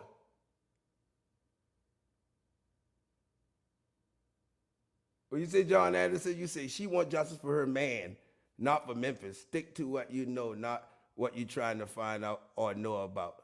Right? You talking to me? She wants justice for her man, not for Memphis. This is about justice for the world, homie. Her man.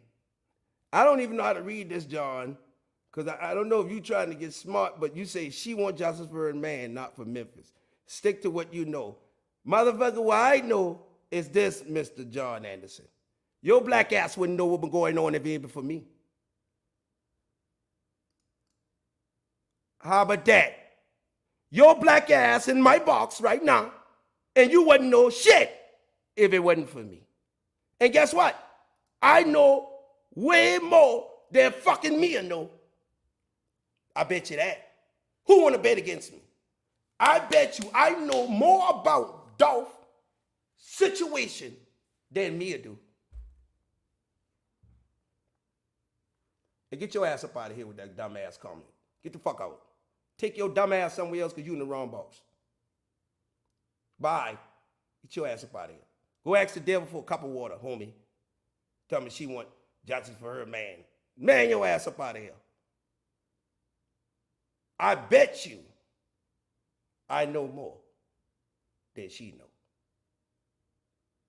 Because I can tell you something now that if I tell you this, it'll be on the world news tomorrow. Am I right, gang? It'll be on the world news tomorrow. If I tell you what I know, that bitch will be on the world news tomorrow. Fuck that. I ain't saying shit. Because I want justice. So I ain't going to say shit. But I'm going to tell you what, Mr. Jackass. Put your money where your mouth at. She the one begging to find out what's going on. I ain't going to ask the devil for a glass of cold water. When they say they cancel the trial, the old man gave me like, yeah. She been on the phone calling, why? Fuck all that. You just said it was a fall guy. You just said it was a fall guy. And then you want them to run the fall guy up in front of the damn jury that convict Lester in 90 minutes.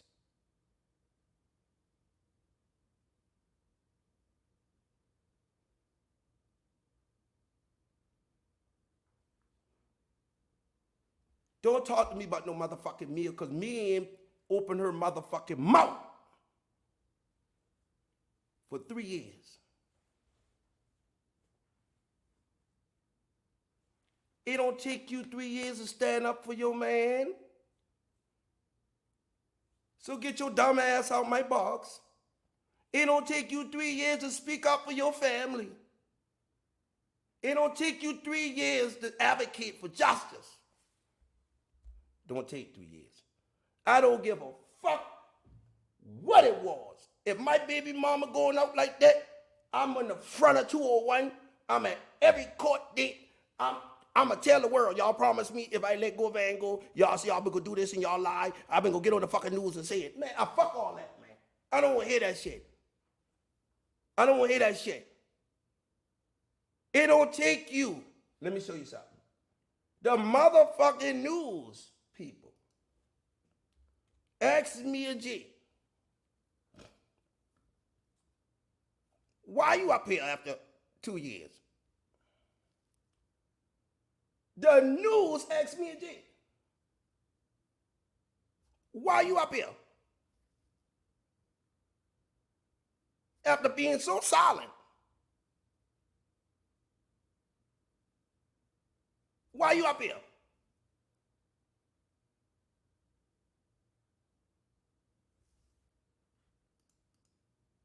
That's what the news said.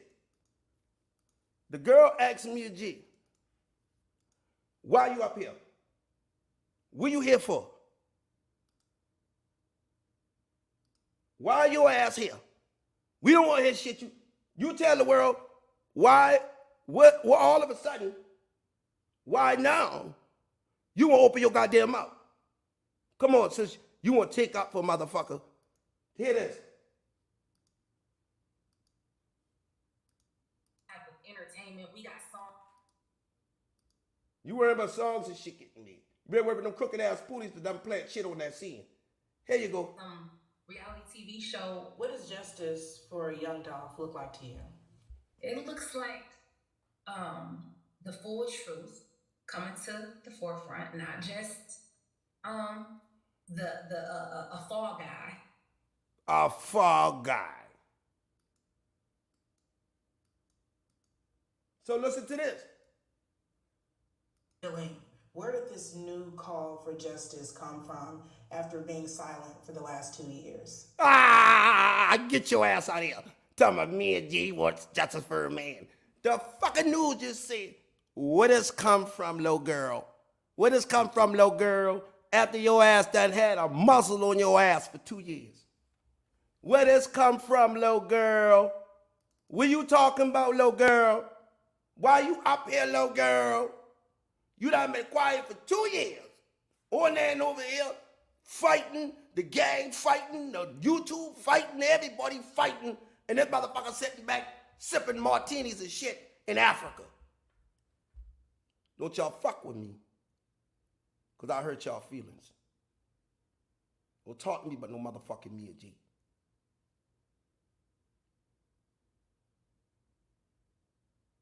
Because I'll tell y'all some shit that'll hurt y'all fucking feelings. And I hurt her feelings too. I stayed off her ass for 3 years only because of them kids.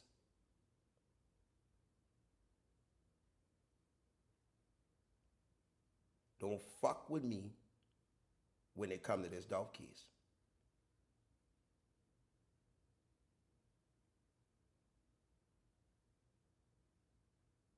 I don't want his shit. It don't take a woman who love you 2 years to speak up for your murder. I don't give a fuck about trusting in no law. It don't take a woman who love you 2 years to speak up on your death. Why is this woman giving a cookie shop money?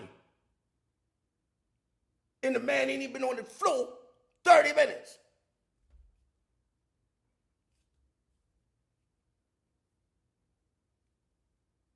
Answer them questions, Miss Nicole Johnson. Answer that. Answer why she give the cookie shop money and endorse the cookie shop.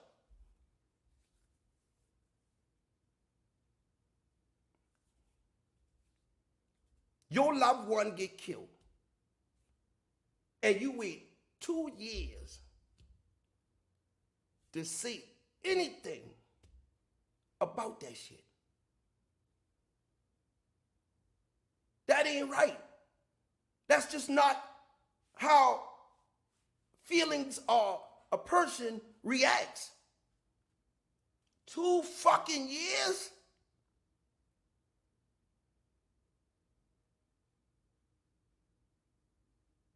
Two fucking years for you to speak up and say, that ain't right. I done give you all kind of shit to go at them with. And you refuse to take it. Then you get your ass on the Breakfast Club and talking about the internet ain't worthy of listening to. Well, who the fuck show you the third shooters? The internet. Who the fuck confirmed the third shooters? Onan. And who the fuck can tell you something right now that'll blow your goddamn socks off if I was to run my fucking mouth? I'll never tell them shit. I got a private Instagram account. I got a private TikTok account now. I got a private Facebook. Niggas will no longer be able to enter my life. Nobody don't fucking call me. I don't give a fuck to talk to nobody about Dolph keys. My shit private. Period. I know something that might be valuable to the family. You think they call me and say, oh, what's going on? They don't give a fuck. People don't give a fuck. Because if they did, they'd have been on that news. Hey, what's up with the third shooter on there talking about him and that damn police officer? Thank you for the super sticker, Ms. Weber. They'd have been on that news saying, this man talked to goddamn, hey, what's going on here? Did you see somebody speak up yet about that shit?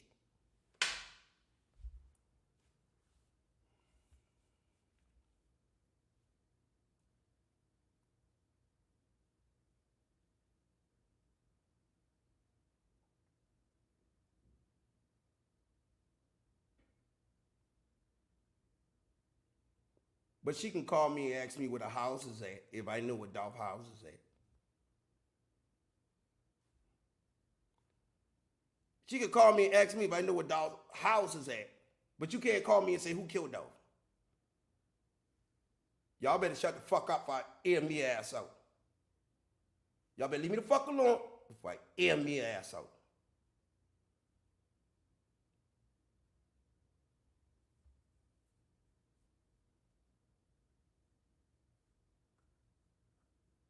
Don't play with me. Because I know what's going on. I know what's going on. I sit down in the front of the computer and I research this shit all the time. I know what's going on. I have been fighting Dolo for almost 3 years. No financial help from them. No public mention. No nothing. And I'm steady exposing shit. Left and right. Left and right. And I didn't even get a thank you. Fuck a money, a thank you. You got informants being paid for giving tips. I have never received one tip for Young Dolph murder or my dead granddaughter. I have never received any assistance from the government, anybody, nobody, for helping out with this shit.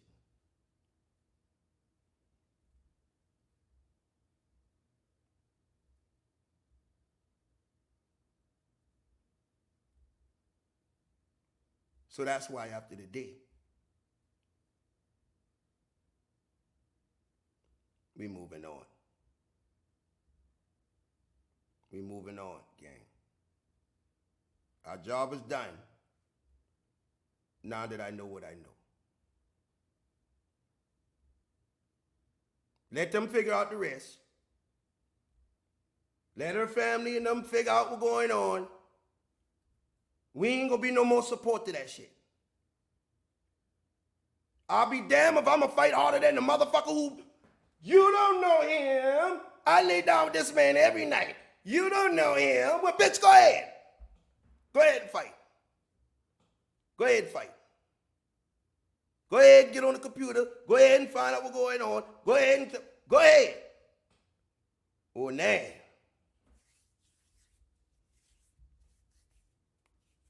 We moving on to bigger and better things now. What I know, I ain't gonna reveal to the world. I did my part. I put the pressure on the cookie people. I bricked them. I bricked Raven 2 times. I gave them everything to fight with. I gave them everything to fight with. I gave them the armor. I gave them the shields. I gave them the guns. I gave them the bow and arrows. I gave them everything. Now it's time for us to go on by our way.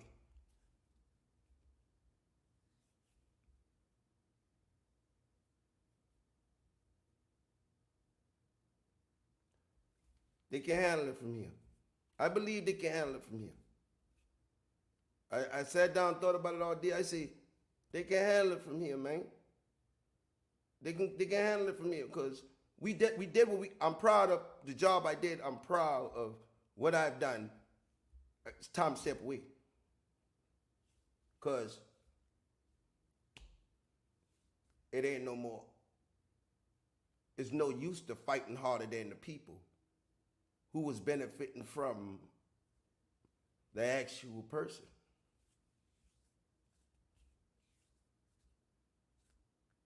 So let them do it. Let them tell you about the dirty cops. Let them tell you about who in jail. Let them tell you about the paperwork. Let them tell you about the shooters. Hey, they got it figured out. We did a lot, y'all. We did a whole lot. So we no need for us to put our head down. No need.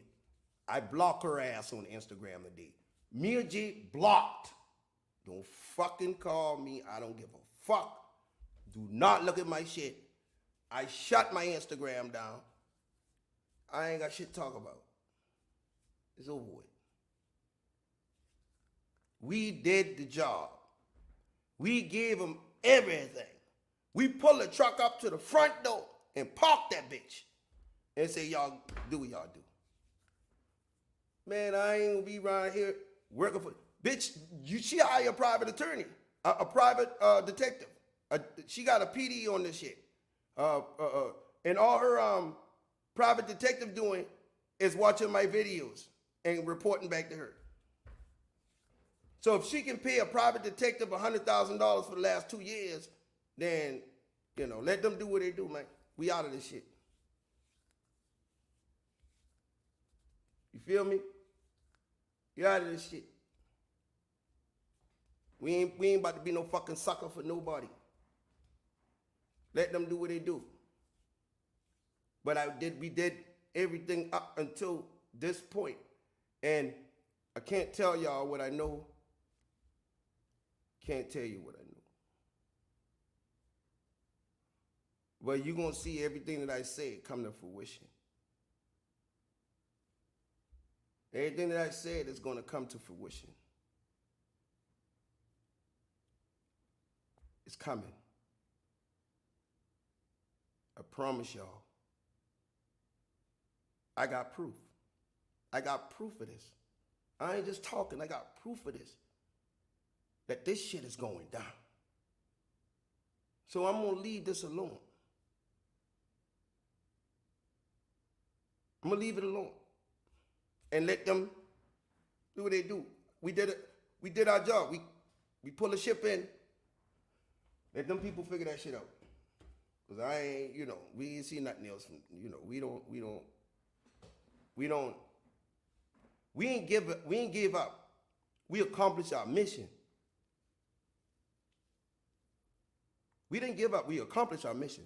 Our mission accomplished, boy. We done put out the shooter, got it confirmed by the cops. They done locked another nigga ass up federally. They got some people in the jail who they know ain't did shit or allegedly did some shit or whatever. We done point out that them cookie motherfuckers done lied. We not gonna go over this redundant shit over and over and over and over again. We ain't gonna do that. Everybody in the world know Raven is a motherfucking liar, and that's that. That's that. So y'all already know what's going on. She called Zach name, Marcus Howell and Craig Petty Keys. We've been breaking news after news after news after news after news. Let them folk handle that shit, man. We did it. We did good. We did damn good. I'm proud of what I did. I finished it all the way to the end. Because it's the end, motherfuckers. This shit over with. It's over with. This is the end of the dog case. It's over. It ain't nothing else nobody gonna be talking about next but some breaking motherfucking news. Some bitches going to jail. That's it. As far as looking for shooters, they got them. They know exactly who it is. They know exactly what's going on. Them people got GPS, phone records, all that shit. Them people got 10,000 motherfucking file cabinets. And if y'all jackasses think for 1 second they don't know what the fuck going on, you retarded. They can go back to NASA and rewind that day they killed Dolph. They can go to NASA, to the FBI, got a special NASA shit set up. They can go back to the fucking satellite of space and show you who killed Dolph in that building. They can do that. So if y'all think them fucking people don't know, you out of your goddamn mind. They got all their dumb ass on wiretap. Who told you that? Who showed you they got everybody on wiretap? Hell, they just told you on the news. They just told you on the damn news. They want more time for a new trial so they can review GPS tracking coordinates and cell phone records. They just told you this.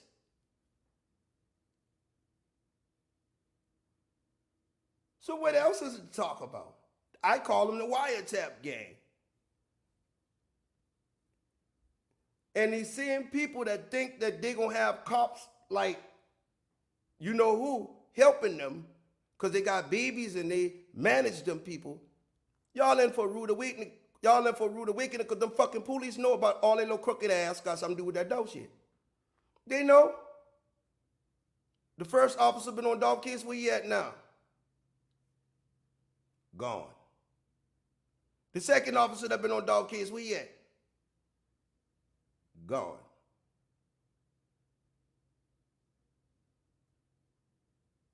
They know.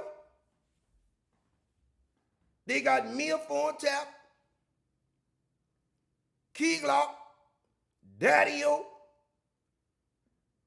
Gotti, the whole paper route, the whole CMG. They got all their shit tapped. And I show you that. And I showed you that shit. 42 Doug showed you that shit. I showed you Bankroll Freddy on wiretap with Key Glock. I showed you Dolph said, I'm under investigation. Dolph Aspen wiretap. Man, y'all got to be fucking kidding me. Them fucking people got all their ass. How the fuck you think they know about the plan in June? They knew about the time they planned that. They planned Dolph murder with a goddamn informant in the room, Hernandez Govan. They planned Dolph murder with a motherfucking multiple informants in the room. You solicit an informant to kill Dolph. Hernandez Govan is a police wiretap nigga. This man out eating lunch, working at a bar in Memphis. Go on his Facebook. What the fuck?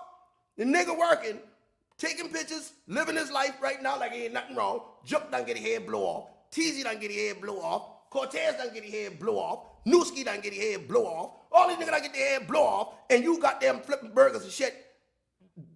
Wee hours of the morning. Ain't got a kid in the world. Bang Wayne ass gone. Straight drop lock up. Cornelius lock up. All these people dead. And this nigga flipping burgers and shit. And he the mastermind. No, matter of fact, the cookie shop say they the mastermind now.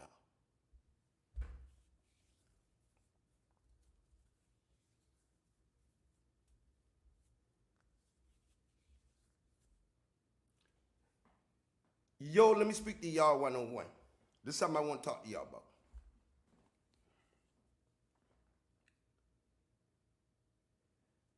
The dumbest move that Gotti could have ever made, or anybody allegedly, was taking Dolph out. By taking Dolph out, that shit has caused more drama, more trauma than anything. The lives that have been lost behind this shit. it ain't been worth it. If Gotti them could have seen the future, when they killed Dolph, they thought it just was going to be another murder. That they could have used their dirty ass cops to just sweep under the rug. They thought Dolph murder could just be another Memphis murder of a rapper caught at a cookie shop. Like Aisha said, if they had kept their mouth closed, it would have just been like any other murder, nigga died at a cookie shop. Like Aisha said, if Rib and them had kept their mouth closed, the world would have said, Dolph just get killed at the cookie shop. And that happened all the time, right? But no.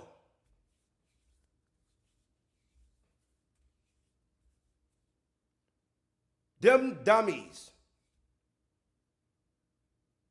instead of Gotti making money and letting Dolph make money, and they doing their rap beef or their rap war, and behind the scenes, they like, fuck it, we ain't gonna go through that, but let's make some money off this. Let's make some money. Gotti's so fucking greedy, he ain't want to share nothing. So, Dolph making money, he making money, they put all that together, right?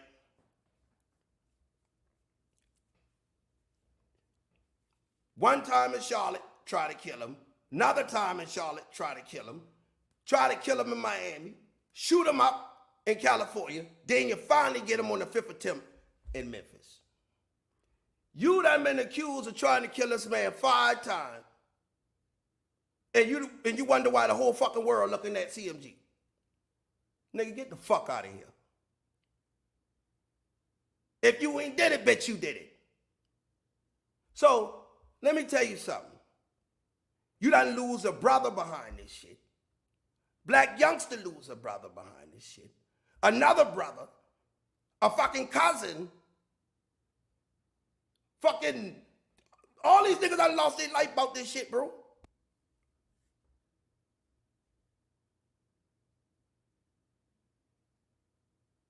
All these niggas done lost their life about this shit. Gotti lost his brother and ain't lift a fucking finger yet. And ain't gonna lift nothing. He can't never come back to Memphis and ride around in his drop top no more. He wanted to be the king of Memphis. Well, he got the throne. But guess what? You can't go back to enjoy your highness. You can't go back and enjoy your kingdom. You fighting over who's the king of Memphis, and you can't even go back to your throne because you liable to get your head blow off if you take your ass back there. Y'all niggas ain't safe. Black youngster can't go back to Memphis and ride around. Gotti can't go back to Memphis and ride around. Bag can't get caught out of bounds in Memphis. None of them can get caught on either side out of bounds. So this is going to go on and on and on and on and on. And the longer the police take, the more niggas going to die, and they ain't got to fucking put you in an indictment. Because they rather you in the ground. They know this is a never-ending war. It's going to be plenty bloodshed about this shit for generations to come. Even after this shit, it's going to be bloodshed for generations to come about this shit. And these niggas started a war. And they caught casualties off of both sides. Was it worth it? Fuck no. You done bury your brother. Both of you niggas.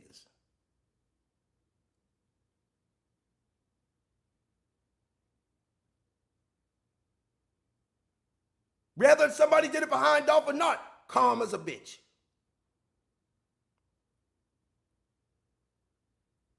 Moneybagg done buried Newski.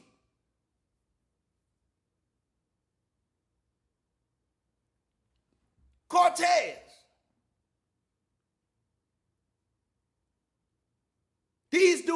losing their life. All behind a selfish ass decision. One call could have stopped all this shit. Black youngster in the graveyard rolling around with his hand out the window, imitating Dolph. And Dolph ain't been dead 2 weeks. Video come out, he rolling around in the graveyard like a fucking fool.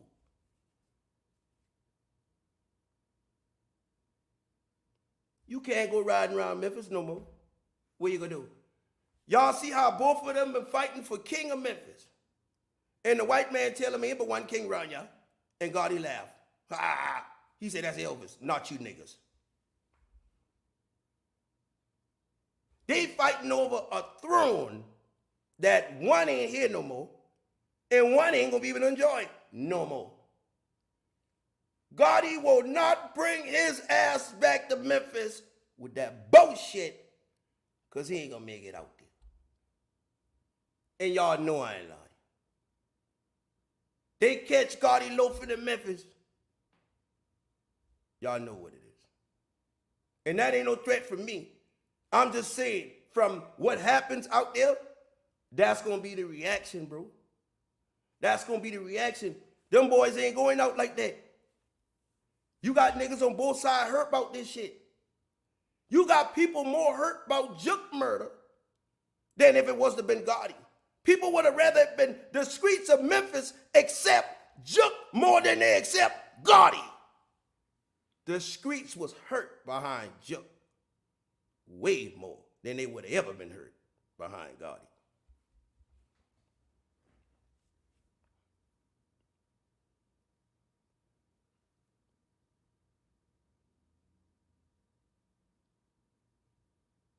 And they did this selfish shit all for somebody to hold a title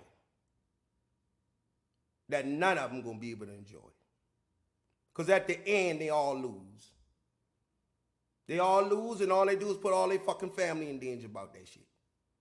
They all lost. Antavius Gardner, he dead. Heavy Cam Wu, he dead. Juke, he dead. Teasy dead. Goddamn Cortez dead. Fucking look at all these dead niggas, man. That we done cover on this channel. Look at all these dead niggas, man. Nobody wins in this situation. I don't give a fuck if we get justice today or tomorrow. They ain't gonna bring Dolph back. It ain't gonna bring Juke back. It ain't gonna bring Newski back. It ain't gonna be nothing but more bloodshed. Because the youth is gonna pick up from where they left off. Black youngster had a message for the world yesterday.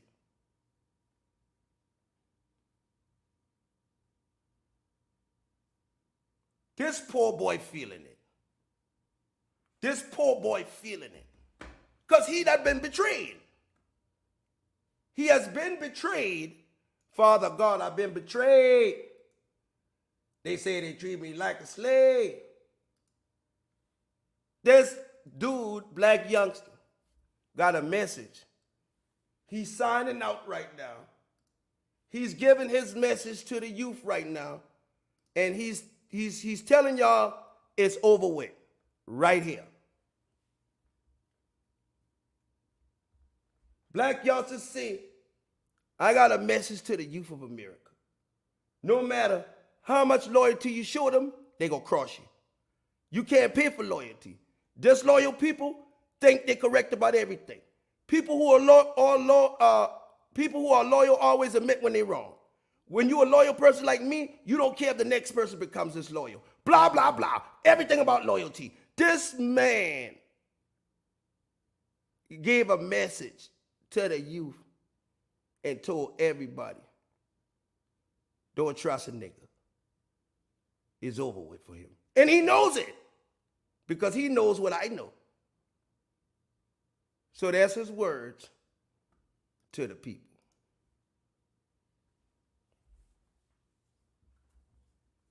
He knows it's over with, gang.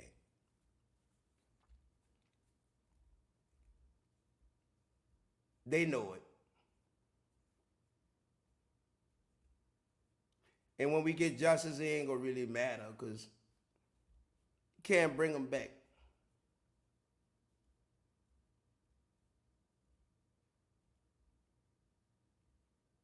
Dolph kids can never be safe in Memphis after this. Tree and Aria can't walk around Memphis after this. Them kids gotta live their life. And they can't even go back to where their daddy been from. Because the war is too bloody. It's too bloody. It's too dangerous. You cannot let them kids go back there. This shit gonna go on for generations, bro. This shit is not gonna stop when they make this arrest. These arrests. This shit is gonna keep on going and going.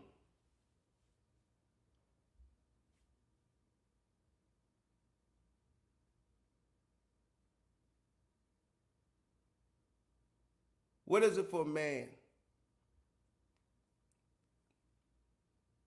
to gain this whole world and all the riches in it and lose his soul?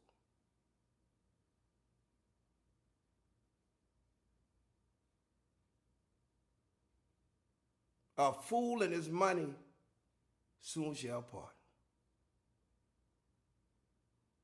These dudes had an opportunity to change the culture with their money. They had an opportunity to give back to Memphis and change the culture. You can't give a stupid nigga $50 million because he's going to still be the same stupid nigga. He's just going to be $50 million richer. These dudes had the opportunity to change the youth, but they wait till they get caught in some dumb shit to talk about a message to the youth of America. Well, bitch, it's too late. You should have been saying this shit before you knew this the other day. You should have been saying this, black youngster, way before you got into this bullshit with these people. Now you want to cry about motherfucker being disloyal. Nigga, love don't love nobody. You think Gotti only signed your ass to get rid of Dolph. That's it. He ain't signed you because you could have rapped because you a non-rapping bastard.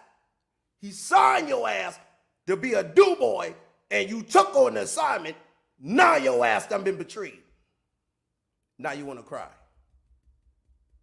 He trusts the devil and got his ass crossed up. Got his ass crossed up. He put his trust in the devil. When God said, don't put your trust in no man. Put your trust in me. Because man will fail your ass every time. How the fuck you looking for loyalty from a man? Nigga, this boy need a hug. He need a daddy. He need a father figure or something. What the fuck, nigga? My mama raised me and I give a fuck about a daddy. My daddy is God. That's my daddy. And I don't fear nothing but my daddy. Too bad you don't know that. Because your ass right here hooping and hollering and crying, talking about you got a message for the youth.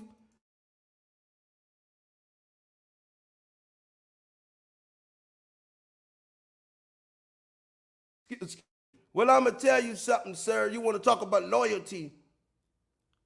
Loyalty with your dumb ass should have been signed with paper route. And you wouldn't have had to go on through this shit by being a hired rapper / hitman. Dumbass boy. See, you thought it was about your talent. Why Gotti came and got you. Gotti ain't come and get youngsters about no rapping. Gotti saw that nigga in the hood waving them goddamn AKs and choppers and shit. Gotti said, let me sign this nigga here, boy. I know he gonna do the damn thing. And what happened? Dumbass boy. Now they want to cry when they ask your tail on. But you've been rolling around in the graveyard just the other day. You've been rolling around in the graveyard just the other day, Shit been all funs and giggle and kiki and ha. But your ass got a message for the youth today. When you done find out the motherfucking people about to pick your stupid ass up, now you want to talk about you got a message for the youth. Nigga, get your ass out of here. Well, I got a message for you, nigga. You ain't never gonna see daylight again in your fucking life. Never. He's never gonna see the light of day.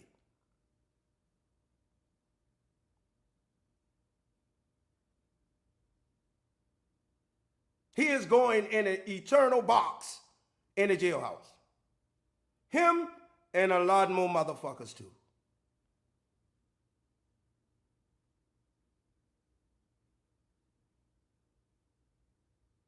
Facts.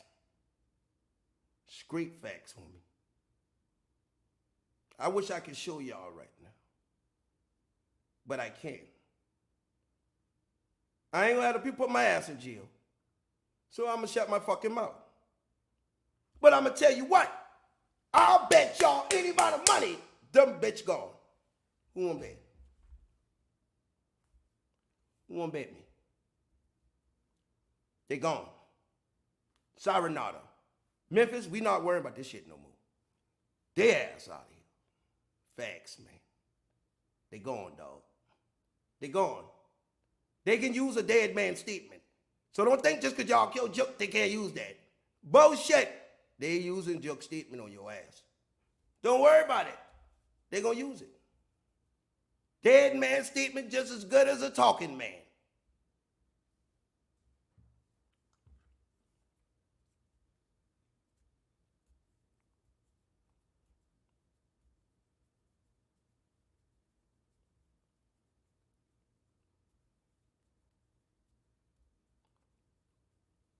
What we gonna witness for justice for this? Y'all ain't never seen nothing like this. So prepare yourself. Prepare yourself to see something that you've never seen before with this Young Dolph shit. Prepare yourself to see some shit you ain't never seen before. Hell, I ain't never seen no shit like this. But prepare yourself because y'all about to witness history in the making.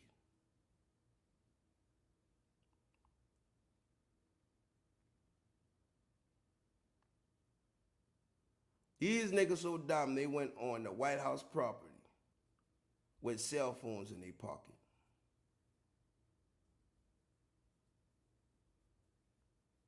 They went in the White House and got tagged. Niggas sprayed their ass with some radioactive shit and tracked them bitches ever since they leave there.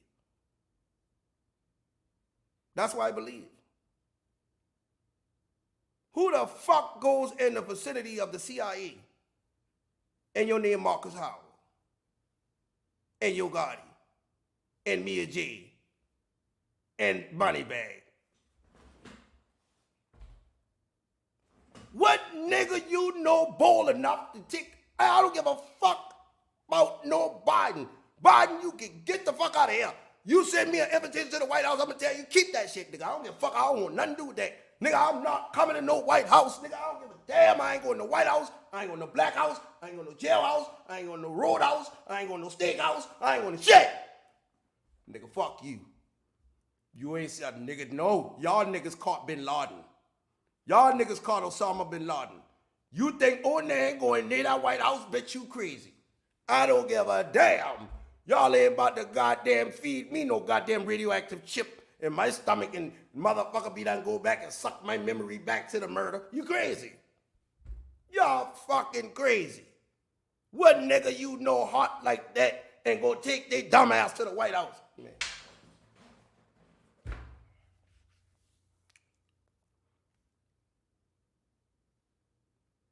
Hey, Cypress, get the fuck out my box, man. You let niggas play with me on your channel yesterday, man. Get the fuck out of here, man. Take your bitch ass down the road, man. You ain't welcome here no more. Get the fuck out. Because I don't play with niggas. When you came up on my panel, I respected you. I come in your box, and then you goddamn bring them little whole ass nigga. Get your ass up out of here, nigga. You CMG ass nigga. Get the fuck out and don't come back. Don't come back. We don't want nothing to do with you. Anyway. Now, this was going on. These niggas went and laughed on the White House lawn.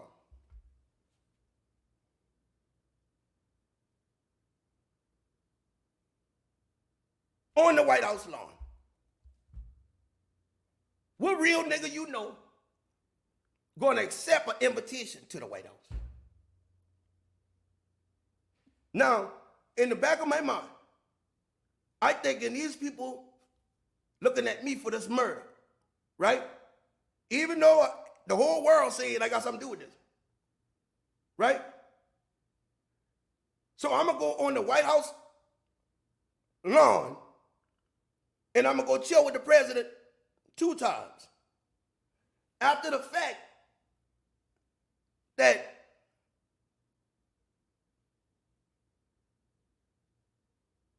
these people think I did this shit.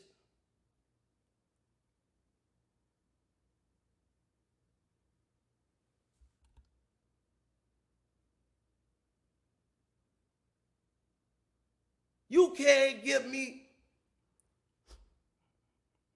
I ain't killed Dolph, but I wouldn't go to the White House. There's no way, man. Does this add up to y'all? Does this make sense? Why Black Youngster ain't been there? Hey, look, Marcus Head Howard and Craig Petty case got gun charge, dope charge, all that. Gun charge, dope charge, walking on camera with $1.5 million in his hand. Marcus Howard.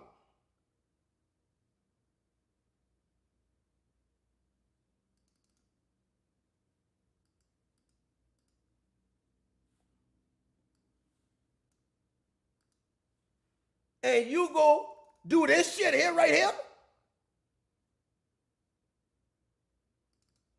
And you go do this shit right here? These niggas crazy. Man, come on. You got to be insane, dog. You got to be insane, bro. Nobody in their right mind gonna do this. Ask Player Fly if he gonna go to the White House with that bag in the front of Biden. Fly gonna tell you shit? No, I ain't with that motherfucker. I ain't with that motherfucker. You got me fucked up. Go on down there. Go on down there. Ask DJ Paul to go there.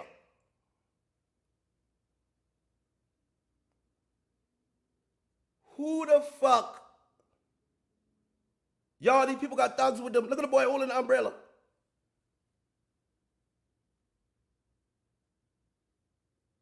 What the hell going on here? These people on the most secure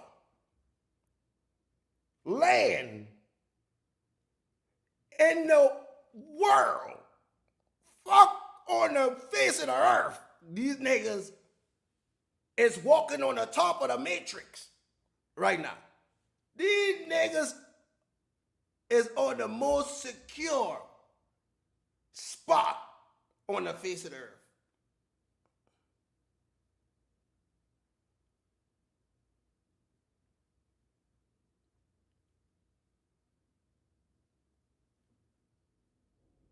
CMG, Cooperation Music Group, on the same lawn Abraham Lincoln walked on, George Washington, John F. Kennedy, Martin Luther King, Obama, George Bush, Yo Gotti, and Marcus dope dealing ass Head on the same ground that Abraham Lincoln walked around on. And they suspects in one of the most high-profile murders in the world.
And y'all wonder why a black youngster said, these niggas betrayed me.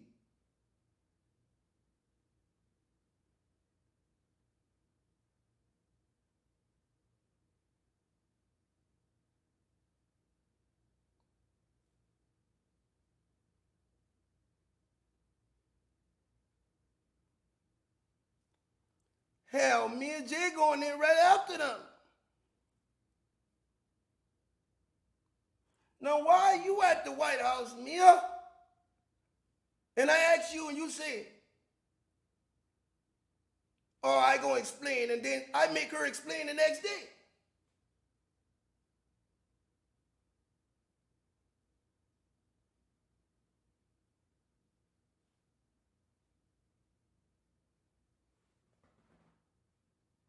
And I make her explain the next day. So, let's go right here.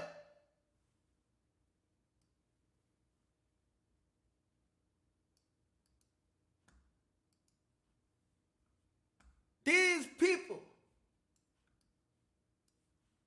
these folk, man. Look at this, man. I'm going to put this right here. I'm going to put this right here. The White House now juke them right off on every drug dealer in Memphis. Facts or no facts.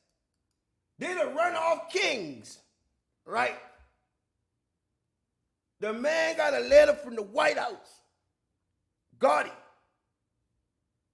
Mr. Mario Mims. Dear Mr. Mims, I am deeply sorry to learn of the tragic loss of your weed trapping, dope selling brother, Anthony.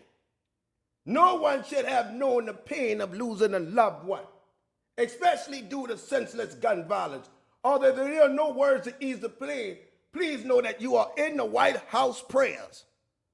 Every life that is taken by bullets, pieces of our soul is gone from our nation. The epidemic of gun violence has plagued America for too long, destroying communities and unpending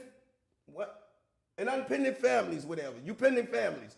It is not time for. It's time for real action. We can and we must do more. As president, I will continue to use all the resources to help you cover up your brother. Well, as president, I will use all the resources at my disposal to keep the American people safe. Through my own losses, I know that grieving process never quite ends. But from experience, I promise you the day will come and the memory of your brother will bring a smile to your lips before a tear in your eye. My prayer for you and your loved one is that your day comes soon rather than later. Me and Jay, you ain't even get a motherfucking letter. God damn it, this nigga got a letter from the goddamn Sleepy Joe. Y'all get the fuck out of here. And y'all talking some goddamn justice. Y'all better go lay the fuck down. Look at this, man. The man got a presidential letter from the White House, man. Y'all niggas tripping, man. Y'all got Gotti them fucked up. Okay? Okay? How Cardi B say, okay? Okay? Oh, shit. Okay? Them niggas got a goddamn letter from the president, Joe Biden, for Juck. Juck done run off on every dope boy in Memphis. Juck don't pay nobody. Juck don't pay nobody. You give Juck that bag, he gone. Out the door. Juck had them twins shooting at his ass, and I shoot the little baby and shit in the house. Juck ain't give you shit. Juck go get your money and go open up a smoke shop, and he go over there and get a cookie shop, half of that motherfucker, and tell him, hey, have a nice day. Listen what I'm telling y'all. The man got a letter from the president said, Juck, Anthony Mills, from Snookum. Snookum get a letter from the president. What the fuck going on here? My black ass going, I ain't get the letter from the garbage man. Fuck the president. Nigga, the garbage man ain't even gonna write me a letter. This nigga got a letter from signed, sealed, and delivered from the White House, nigga. You got to be fucking kidding me, nigga. You out your goddamn mind. Raven tell y'all this shit been political, didn't she? Raven, if that the only truth come out that goddamn refrigerator Perry mouth, is that this been political? Refrigerator Perry ain't tell nothing but one truth. When she say, this shit political. And if I go to jail, that mean Marcus going to jail, and that mean everybody going to jail. I'm just saying. I'm just saying. Ain't that what she said? Ain't that what she said? She said it's political. She said Dolph murder been political. Nigga, they ain't give Nipsey Hussle a letter. They ain't give Tupac a letter. They ain't give no black man in America I know a letter. Except for Snookum and his brother. Snookum and his goddamn brother. Now I know y'all think this is, no, this is a letter from the White House, y'all. This shit real, man. This shit real. And I ain't gonna play with the White House like this. I'm telling y'all, this shit real. This man on the White House lawn, and they say, your brother, we deeply sorry to learn of his tragic demise. This why Tractor Trailer so confident she ain't going to jail. Do y'all got the picture now? She's very confident her and her mama ain't going to jail, and her daddy. Do y'all got the picture now? She tell you it's political. She's attached to these people. Let me call Zach. I'll call Zach for that one. Isn't that what Tamika said? I'll call Zach for that. And then you got Zach, right-hand man right here, and Gotti on the White House lawn getting letters and shit from the president for drug dealers. Lives that have been taken. Did you see Dolph mama get a letter from the White House? Hell no.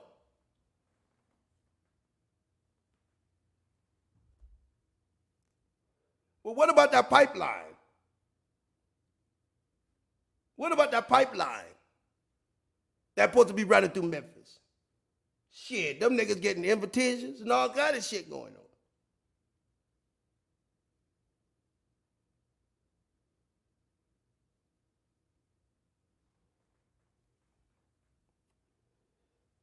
I ain't never see a dope boy in my life get a letter from a sitting president, bro. This the first time in my life I ever seen a dope boy get a letter from a sitting president about the tragedy of his dope boy runoff with the bag brother. When y'all ever seen some shit like this? Tell me. This the kind of shit Onan and the gang fighting against every day. And y'all want me to do this for ungrateful motherfuckers. This is what we fighting against on this screen. Fuck all the other shit. This what we fighting against on this screen, and y'all think we stand a chance? I tell you what, we did. We came, we conquered, and we sold. We went up against some powers, bro. We went against some real powerful shit. We exposed some real powerful shit.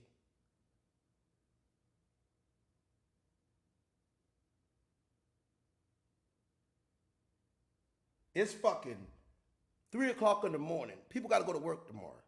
And there's 700 people in this box that been locked in this box for 3 hours. And they ain't going nowhere till I turn the fucking camera off. That's the type of power we got. And any type of black man that got that type of power is a threat to society.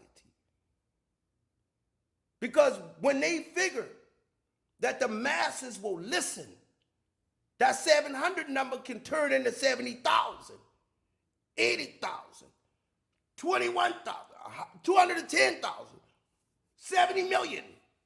That shit gets dangerous when that message start getting out.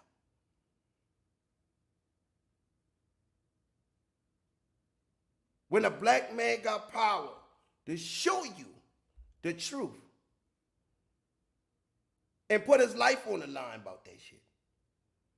And this man own family ain't fighting like this.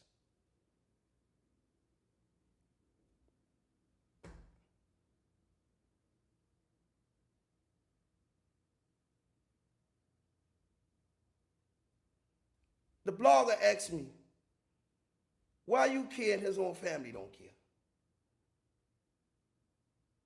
I said, damn.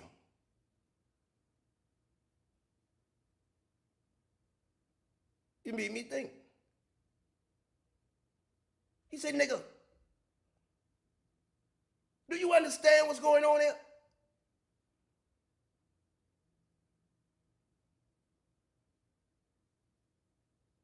Ain't no black man ever survived that had a voice. No black man never survived that ever had a voice that could control the masses of people. They chop them down like a tree. And then guess who they use to do it? His own people. His own people. They use his own people to do it.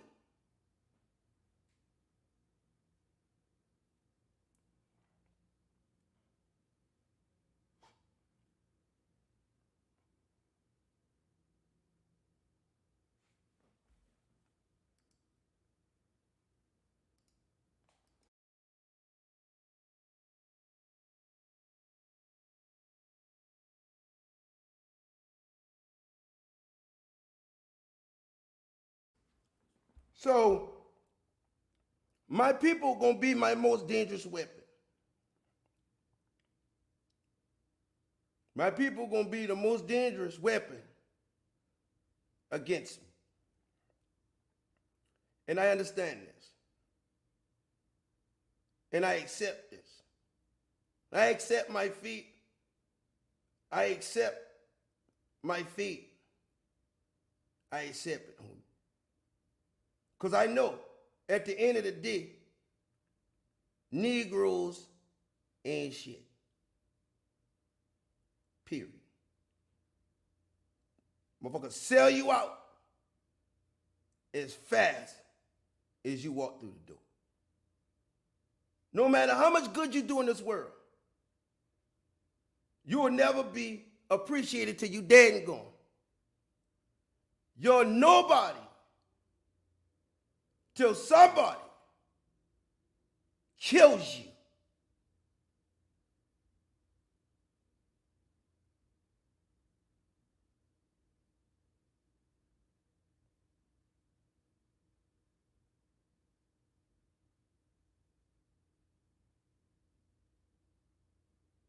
And this has been an ongoing thing for our culture and our people. It's been an ongoing thing for our culture and our people. Ongoing thing. The door's never shut. So, I thank everybody for listening tonight. I thank everybody for coming out. I know a lot of y'all got to go to work, but I got one more message before y'all get out. I got one more thing for y'all before y'all leave. Before y'all leave here right now. All right, I got. For those reasons, now that we can understand those to be the facts of his involvement. Yep, and for those reasons, y'all understand those to be the facts. You know what I'm saying? For those reasons. So I want.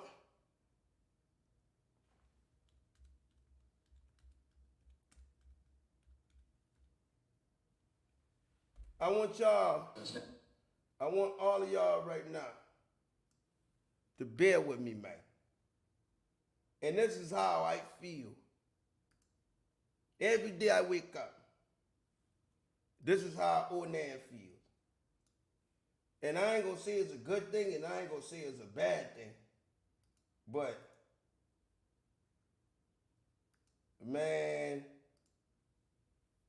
when you take on a mission like this,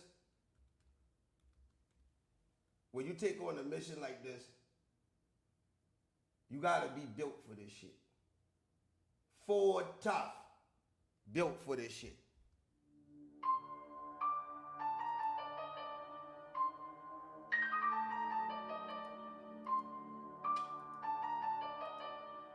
Ford tough.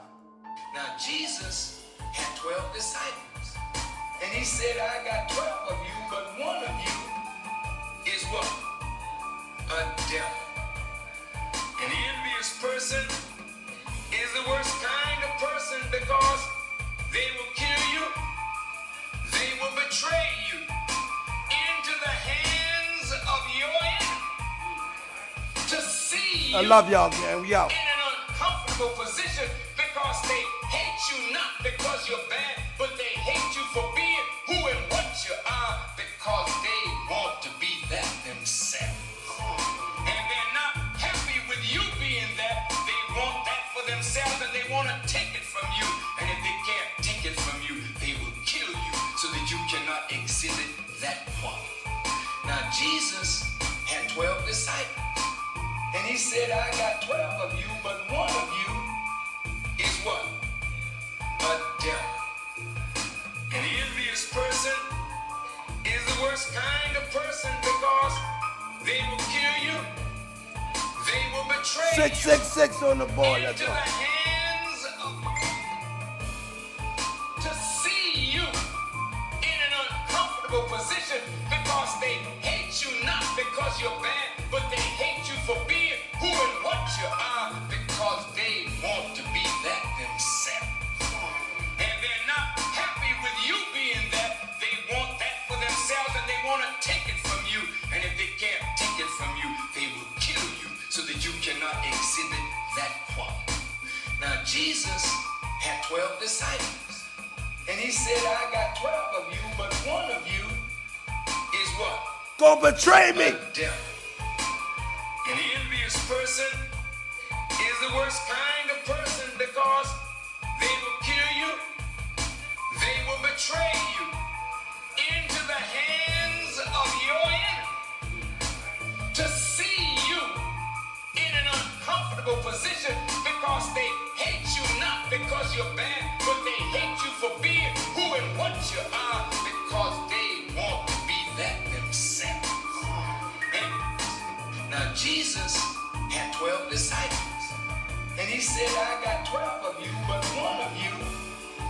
what? A devil. An envious person is the worst kind of person because they will kill you, they will betray you into the hands of your enemy to see you in an uncomfortable position. Rest in peace, Dolph, man. Hate you not because you're bad, but they Rest in hate you peace, for Quay being Sean, who and Ariel, what you Ariel. are, because they want to be that themselves. And they're not happy with you being that. They want that for themselves and they want to take it from you. And if they can't take it from you, they will kill you so that you cannot exhibit that quality. Now, Jesus had 12 disciples. And he said, I got 12 of you, but one of you is what? A devil. An envious person is the worst kind of person because they will kill you, they will betray you. Yes, Lord. Into the hands Of your enemies, man. Let's go. you In an uncomfortable position. Lord. because they hate you not because you're bad, but they hate you for being who and what you are because they want to be that Themselves. Come on, gang. and they're not happy with you being that. They want that for themselves and they want to take it from you. And if they can't take it from you, they will kill you so that you cannot exhibit that quality. Now, Jesus had 12 disciples. And he said, I got 12 of you, but one of you is what? The devil. An envious. This is my life. When you see all these old fake ass bloggers come up in my box, they really jealous and they want to take me out. They want to stop me from speaking the truth because they ain't Onan. They ain't handsome like Onan. Their voice ain't demanding like Onan. They don't walk like Onan. They don't talk like Onan. They ain't had the life Onan lived. But they'll turn my black ass over the first chance they get. They'll come into this world or come into your company and they will fucking betray you. They act like they're your friends, but they're your enemies. You see them tonight. They go sit right there with your enemies and talk shit about you. And then they come smiling up in your shit, hoping to sell your ass up. Had 12 disciples. And he said, I got 12 of you, but one of you is what? A devil. Take y'all ass down the road, Cypress TV, and all you niggas, get out of here. I don't never want to see you. Stay away from the game. Y'all niggas phony. You flip-floppers. Your ass ain't want no justice. You over here trying to dick ride and get subscribers and trying to be like Onan, trying to act like Onan, trying to walk like Onan, trying to talk like Onan. But you ain't Onan because you ain't stand up because you ain't no man. You's a motherfucking mouse. An envious person is the worst kind of person because they will kill you, they will betray you into the hands of your enemy to see you in an uncomfortable position because they hate you not because you're bad, but they hate you for being who and what you are because they want to be that themselves. And they're not happy with you being that. They want that for themselves and they want to take it from you.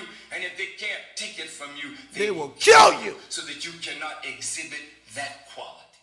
Now, Jesus gang, I love y'all. had 12 disciples.